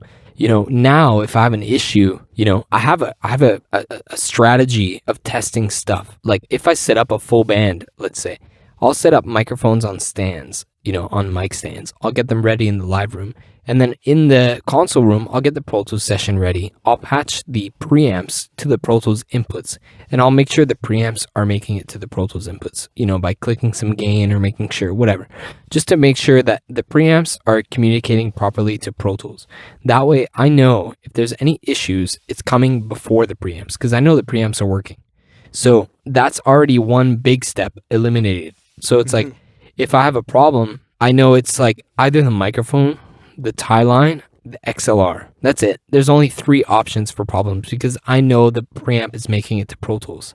But back, 5 years ago, when I didn't have that experience, you don't know that shit. So you just kind of, you plug stuff in and, Hail Mary and hope for the best. But that's not always the case. Sometimes you have problems. So my biggest mistakes probably, it was that, and yeah, okay. Other than that, I can't think of anything, man. It's been so long. Right. It's okay. I think it's a great lesson to pull from regardless. Yeah, just trouble when you're setting up stuff, no matter what you're doing. If you're doing a live show, if you're doing a live band in studio, if you're doing a vocal session, who the fuck cares, man? Check your shit. Make sure your stuff works. Yeah. Because the moment, like I've said before earlier in the podcast, if you set up stuff and the artist shows up and they put on the headphones and something doesn't work, they will have every reason to doubt you. And I don't, You don't blame them. Like I don't blame them. Yeah. Like if you're the engineer and they're paying you whatever, $35 an hour, or $60 an hour, or $75 an hour, it doesn't matter. Yeah. If you don't have your shit together when they step in the booth and they put on the headphones and they step in front of the mic, that's it. It's game over, man. Exactly. So you have to get your shit together. So that's something I learned over time in the studio. So my mistakes were made before I had that experience. That's it. Like if you're an engineer, that's my biggest tip to you. Make sure when you set up your shit, it fucking works, man. That's it. Definitely. That's like mic drop. That's mic drop moment. That's mic drop moment. Make sure the shit fucking works, bro. Yeah. Yeah, 100%. And I know what you mean. Go ahead, Anthony, please. Yeah. No, I was gonna say. Well, in contrast to that, what were some of your favorite sessions at Planet? Oh, I've had a lot of really amazing sessions. I would say, man, redundant, but the Half Moon Run sessions were a lot of fun, man. But it was a lot of fun because it was dope, but also like that extra, 15% of fun was because I was a huge fan of Half Moon Run before they came to the studio. Like no cap, bro, I was listening to Half Moon Run like in my emo days when I had black hair and like, I was fucking wearing weird pants and shit. Like that was my I was Half Moon Run before working at the studio. Like I was, so working in studio with them, I remember seeing the calendar booking. Like I remember like chilling at home on like a Sunday or something, and I see like a little notification on my phone. I'm like, what the fuck is this? I see on my phone, studio owner booked Half Moon Run for 2 weeks in whatever, February or some shit. I was like, holy shit, Half Moon Run. Right away, I was calling my buddies. I was, dude, there's fucking Half Moon Run coming to the studio, bro. It's gonna be sick. And then like, as time went on, I was like, is this for real, bro? And he's like, yeah, dude. And yeah, it fucking happened, bro. I spent 2 weeks in a studio with Half Moon Run. The first 2 weeks were awkward because these guys are super, they're like super intelligent, but also I would say, please don't, nobody get mad, but these guys were like a little bit introverted at first. It was their vibe. They were doing their thing. They didn't know me and I didn't know them. So it was weird for the first couple weeks.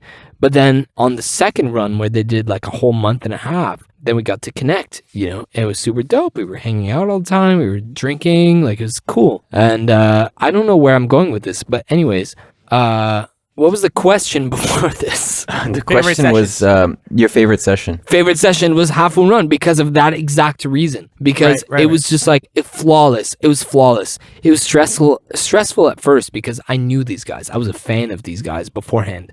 And so as things became more camaraderie vibes, you know, where we were in this together, it was a vibe, it was cool. They show up in the morning, it was like, hey dudes, what's up? You know, I was drinking their beer and then buying more beer for them after. Like, it was a vibe. And so, you know, that was, I would say that's my favorite session in my, probably, unless something crazy happens, that's the best session I will probably ever have in my entire life, because these guys are just the nicest dudes. I'm already a fan of them. I've loved their music since I was a teenager, and like, we got to share these incredible moments. I remember going backstage at, I was with my buddy Jordan at in Longueuil. They were doing a show in Longueuil in Montreal, and they invited us to go there. I had 2 tickets, guest list. Me and Jordan, we went, and we were in the stands. They gave us a shout out during the show. They're like, guys, thanks Jacob and Jordan and Sam. Obviously Sam, who was the boy who took care of them.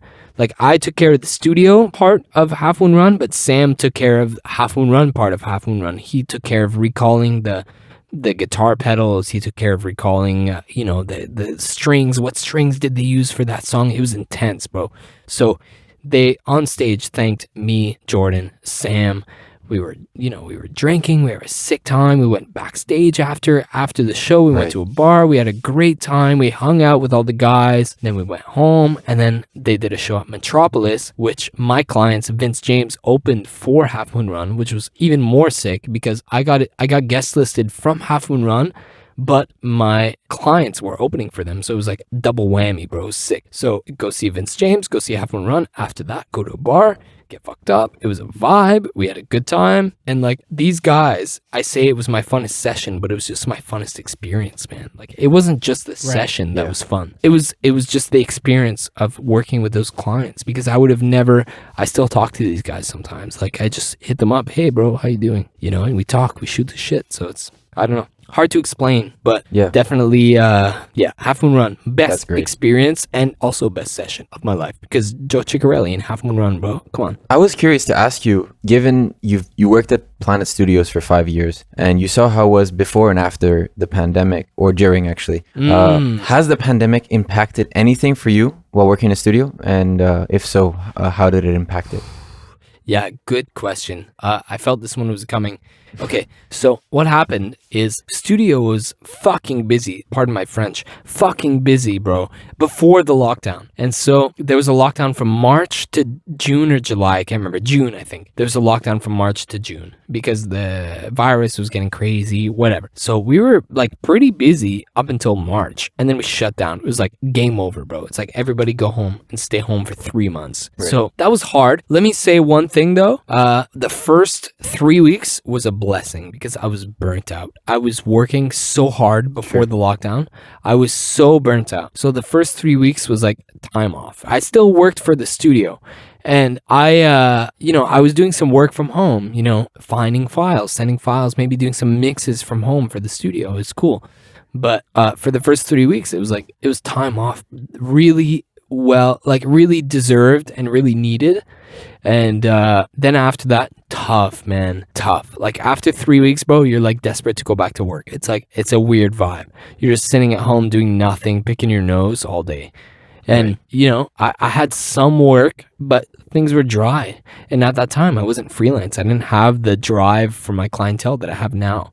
So I wasn't working from home all that much. And like, how to say, it was 3 months of just like chilling, which was really hard. But then when the studio opened back up officially in June, I think it was June 1st, like straight up June 1st, bro, busy. The first week, kind of hit and miss, like a little bit busy, but not that busy. And then like second week of June, bro, flat, like just busy as shit. And I think that's when Jaian came in right after the pandemic. He started assisting me like right after, like probably first week of July, Jaian was there. And it was busy, man. And I would say I'm just gonna cut off the story and just give an anecdote to this whole thing. Right. I would say in the music industry, we are very lucky Yeah. Because most of us, I don't want to say live engineers, because live engineers, unfortunately, they had, they had fucking, shit thrown in their face throughout COVID because they couldn't do any shows, understandably. Absolutely. So that sucks. Live engineers, it sucks. But for us, like, mixing engineers and like podcast editors or whatever, like, it was chill, man. Like, I actually know some people who had some really good success through COVID, like more than usual, because people think about it, right? People are locked in their house for 3 months. They have nothing to fucking do. They're going to write songs. Exactly. And that's why I was curious to ask how it was for you. Yeah. I mean, me, it was hit and miss. I was still doing stuff for the studio, but I was mixing a lot. Yeah. Like, so luckily enough, thank God, praise Canada, like, amen, Canada, we were like super taken care of. The pandemic, the Canadian government took care of us hard, bro. They gave us money to like survive. And like, bro, thank you, Canada. But like, I was still getting some work, and the work was coming from artists in their house, like with nothing to do. And they were recording themselves with their Scarlett eye-to-eye interfaces or their Apollos. Like, they were just like chilling and recording themselves, and I had to mix that stuff. And I could charge them for it, So I wasn't successful like I was when things were booming, but I didn't struggle with the Canadian government helping like they were. It was chill. Like, I was cool. And yeah, some people weren't as fortunate, but for me, it was not, I don't want to say a good time, but like, it was, it was chill. It was a well-needed rest, but also I was surviving. But it was as scary as anybody else. Definitely. You know what I mean? Yeah. Coming back from the pandemic, before I stopped playing it and went freelance, coming out of the pandemic in June, busy as shit, bro. Let me tell you, this place was bumping. Jaian was there. This place was busy as hell.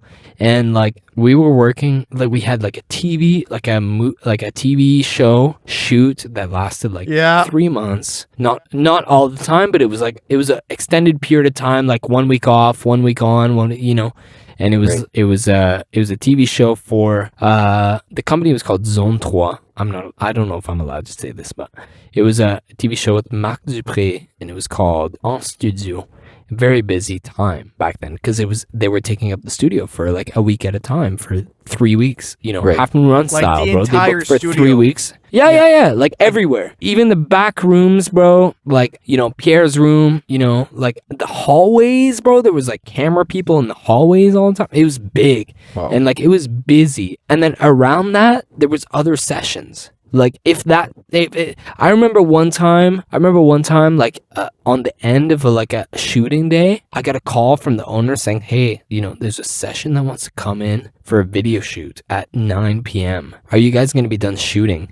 I was like, dude, I don't know, bro, but I've been here for 14 hours. I've been here since 5. I don't want to do this thing. And bro, the studio was that busy that the owner was like, hey dude, do you mind if I sneak like this little thing like at the evening? Like, it was that busy after COVID. And then since then, it's been steady busy. Like, the studio, I'm here, I'm renting a room, I'm not even part of the studio anymore, and I see these poor guys, I see these dudes like just working all the time. They're always here. Studio's packed. I think the music industry was lucky enough, unless you're a live guy. Yeah, absolutely. I agree. Yeah, I agree with that. Personally, like, I just want to, like, if I could interject here, because I was literally like a byproduct of arriving at the studio because of the pandemic. I like, and Anthony would know, like, I was like regularly in contact and hanging out and stuff like that, I had no social life. Like, I had no time. I would like wake up, go to the studio, fall asleep at the studio. I was just like, my life was like that was it. There was nothing else to it.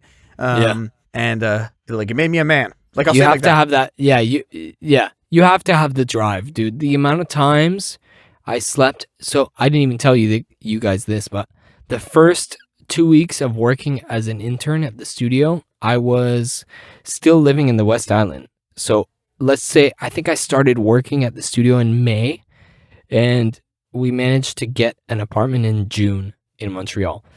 So in May, I started interning, but for the first 3 weeks or 2 weeks, I didn't have an apartment in Montreal. So I was full-time at the studio.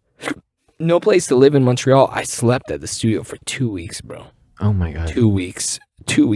I think I went home like on evenings sometimes to like shower and get fresh clothes. Thankfully though, I will say, the studio next door that the guys have, they have their studios next door now. That used to be an apartment, and there was a shower, there was a bed, there was like things, bro. Like it was like an apartment, but like for me, just for me.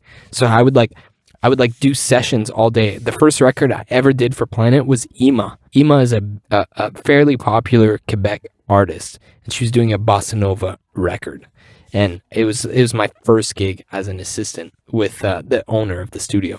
And I think I was here for 8 hours a day or 10 hours a day. And I was so tired by the end that I wouldn't want to drive for an hour back to the West Island because I knew I had to be back here at 8 in the morning. So I was like, fuck this. And I would go to the apartment next door, sleep in the dude's fucking couch bed, and take a shower quick in the morning, put the same clothes on, unfortunately, and do my session the next day. And then every 4 or 5 days, I'd go home quick things and get fresh clothes. And I think I was smart enough to bring extra clothes to the studio. Mind that.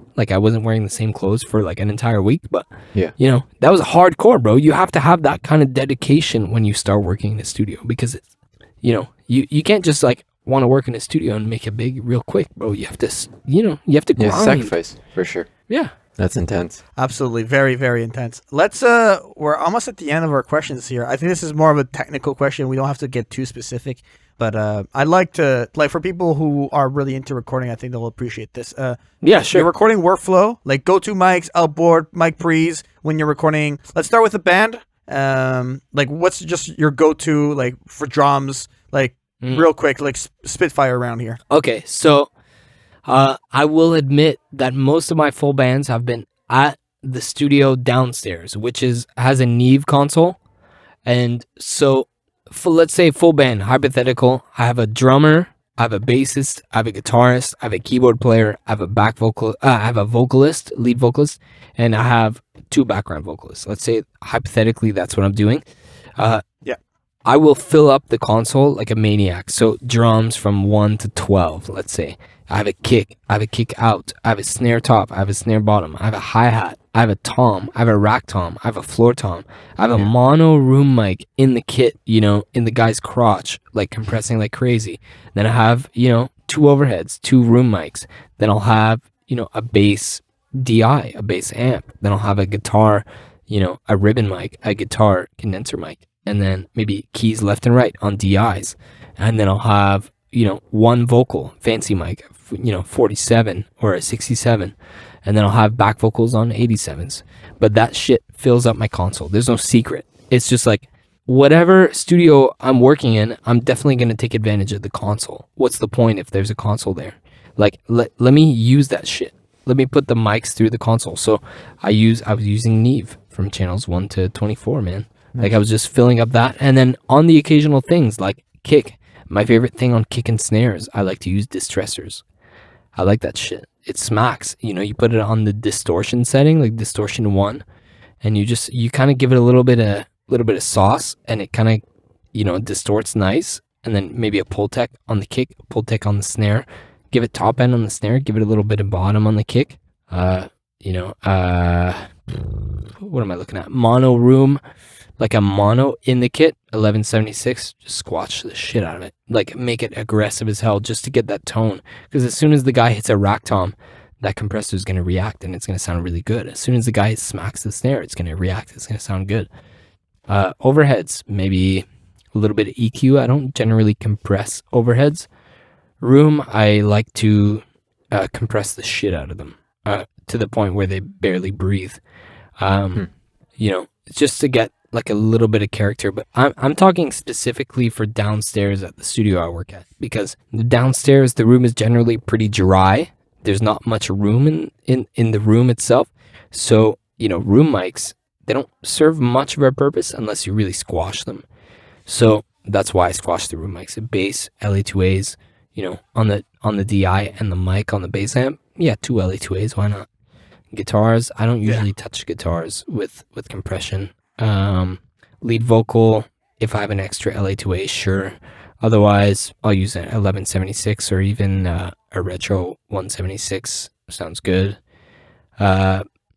What else? Back vocals. Back vocals, leave them dry. It's fine. You could do what you need with back vocals in the box. It's chill. I like to think about it as like a hybrid thing. Like I want to get what I can from the analog world, but then as soon as it hits Pro Tools, that's it. Everything's in digital after that. Yeah.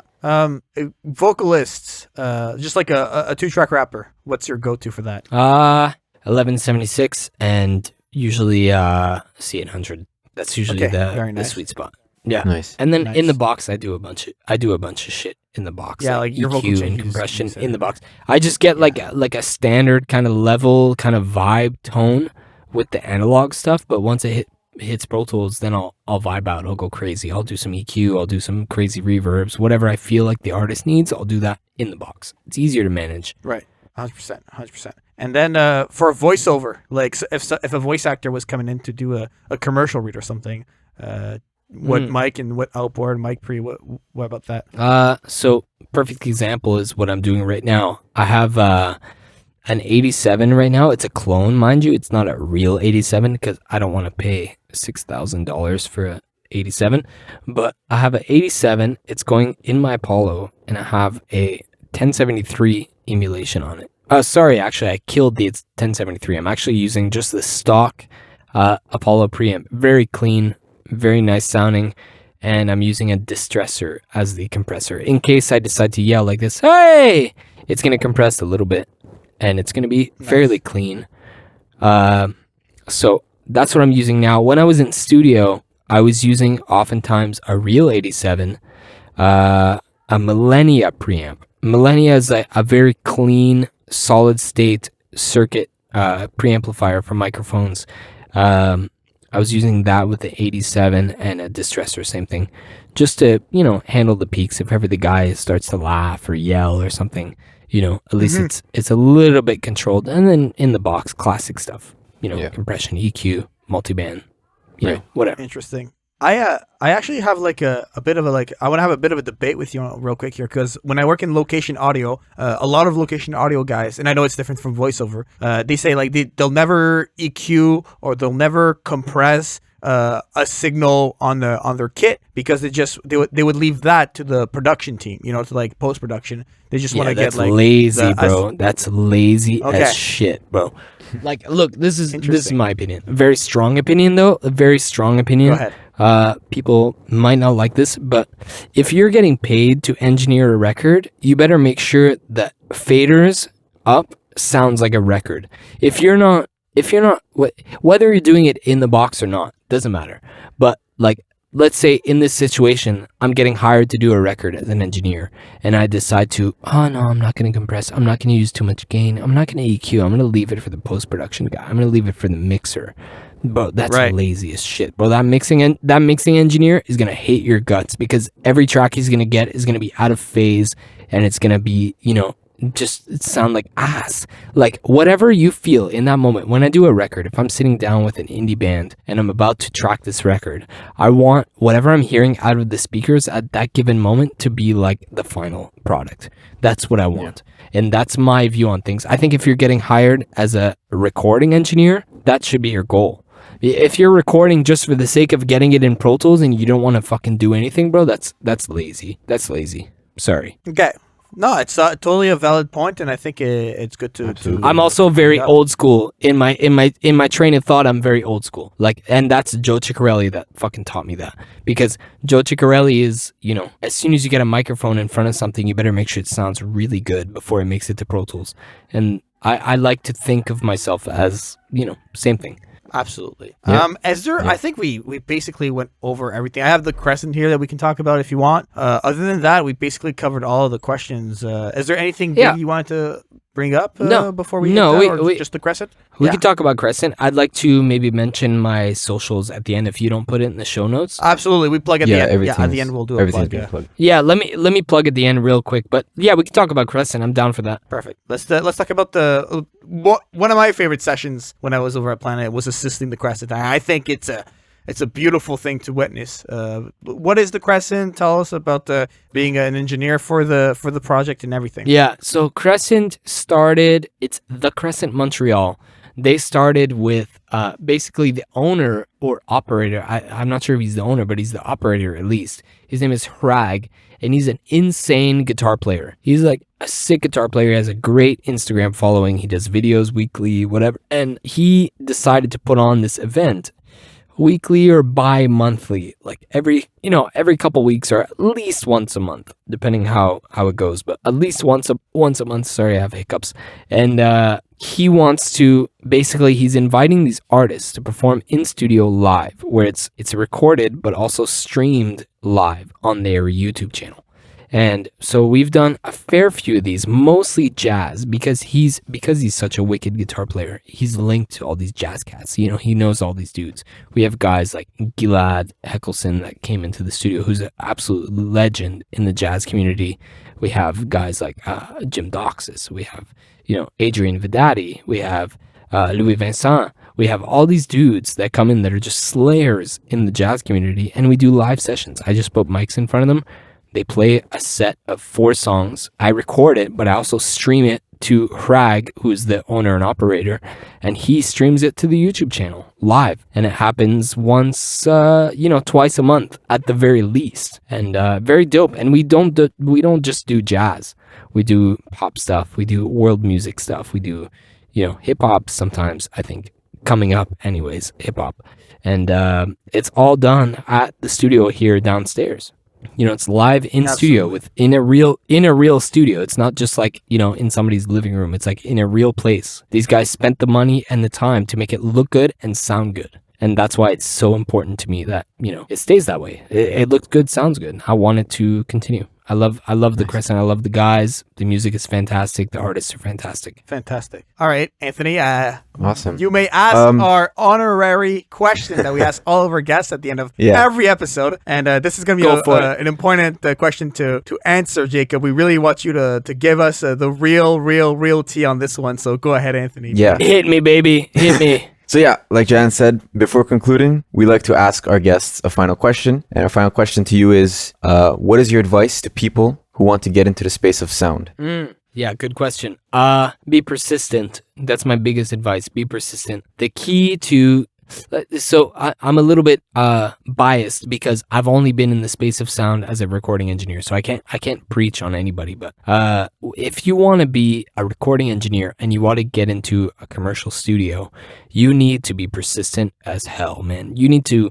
If you don't get lucky on the first time bringing your CV or your resume to the studio that you want to work at, you got to try again every week. Bug the shit out of them. Annoy the guy. Just annoy the guy who's in charge of that. Just annoy him like crazy. And eventually he's going to say, okay, I need help. Because it's all about timing. I got lucky getting my job because my timing was perfect. I applied when somebody was already on his way out. So they needed a dude. And I had the education necessary, which is not, I wouldn't say it's a requirement. You don't need to go to school for audio. You can learn what you need to learn in studio. It's just harder. It's longer. Right. Education never hurts. Yeah, education never hurts. If you can spend the money to learn what you need to learn in school, do it. If you don't want to spend that money, you could do it in studio as an intern. It's just going to take longer. But anyways, all that to say, you have to be persistent. If you want to get into a studio and work as a recording engineer, you have to be ready to sacrifice the hours. You have to be ready to, reapply multiple times until they really need somebody. Because if you're the first name on the top of that pile when they need somebody, they're going to call you. Yeah. Because they don't care if you've been working as a freelance engineer for 4 years. I don't give a shit, man. As long as you show up and you have a good attitude, I don't care. You can learn Pro Tools while you're working here. You can learn how to engineer while you're interning here. It doesn't matter. I just want to know that you're a cool dude and I could spend 12 hours with you without hating you, and that you're committed. That's it. You have to be persistent, committed, and I would say bilingual if you want to work in Montreal. In Montreal. That's it. Yeah, that's it. For sure. Fantastic. I mean, I'm reliving a day one Planet Studio vibes right now when I'm like just walking in and you're showing me around the studio and you're like, so are you bilingual? Yeah. Do you know Pro Tools? I will learn Pro Tools. Are you a fun guy? I will be. I want to be. This is where the hotel is. Yeah. You can find the toilet paper over here, and the hotel. Yeah. That's basically the first day of Planet. Oh, you need toilet paper? It's down in the basement.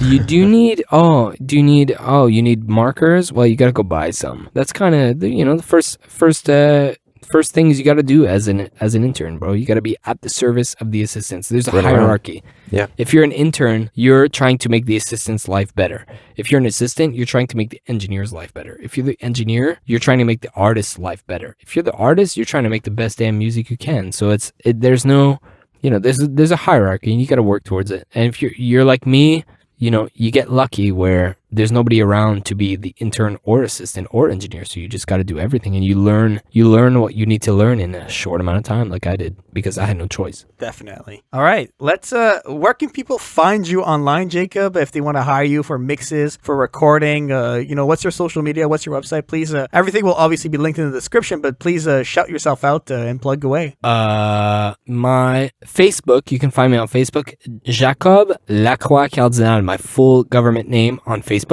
On Instagram, you can find me at Jacob Cardinal Music. My website is www.jacobcardinal.com. And that's it. If you have any questions, you want to talk to me, just reach out by email, by DM, whatever. I'm free. I'm good. Whatever you have, question-wise, just shoot it over. I'm down. I will help anybody and everybody. Yes, I can attest to that. Jacob is a very helpful individual and very easy to talk to. So you're definitely in good hands and a good person to talk to. Great resource. Anthony, where can people find you online if they want to see your DJing, your music, your electroacoustic compositions? Where are you at, bro? All right. Yeah, thanks, man. So for me, you can find me on Instagram as at akachi.audio. So that's ACACI.audio. And on Spotify, you can find me as Akachi, so ACACI. That's it for me. What about you, Jaian? Fantastic. We'll start with the podcast. You probably should have done that. But Soundspace is available on all platforms, so please go give us a 5-star review. Go follow us on social media. All the links will be in the description on Facebook, Twitter, Instagram. Everything will be there. We would really appreciate the support as we are starting out this new adventure. We hope you enjoy these episodes. For myself, I am at Jaian Music on social media. I have a YouTube channel where I compose anime covers, where I podcast about anime, where I make rap music and electroacoustic music with a variety of different projects. And that is youtube.com/Jaian Music. You can also find all of my music over on Spotify. Just type in Jaian Music. All of that will be linked in the description as well. So for myself, Anthony, and Jacob, this has been another episode of Soundspace. Bye, everyone. Bye, everybody. Goodbye. Thank you. Cheese. We're just going to cut out the whole podcast. Yeah. By accident. Because Jaian sucks at editing. No, I'm just kidding. That's staying in there. That's staying.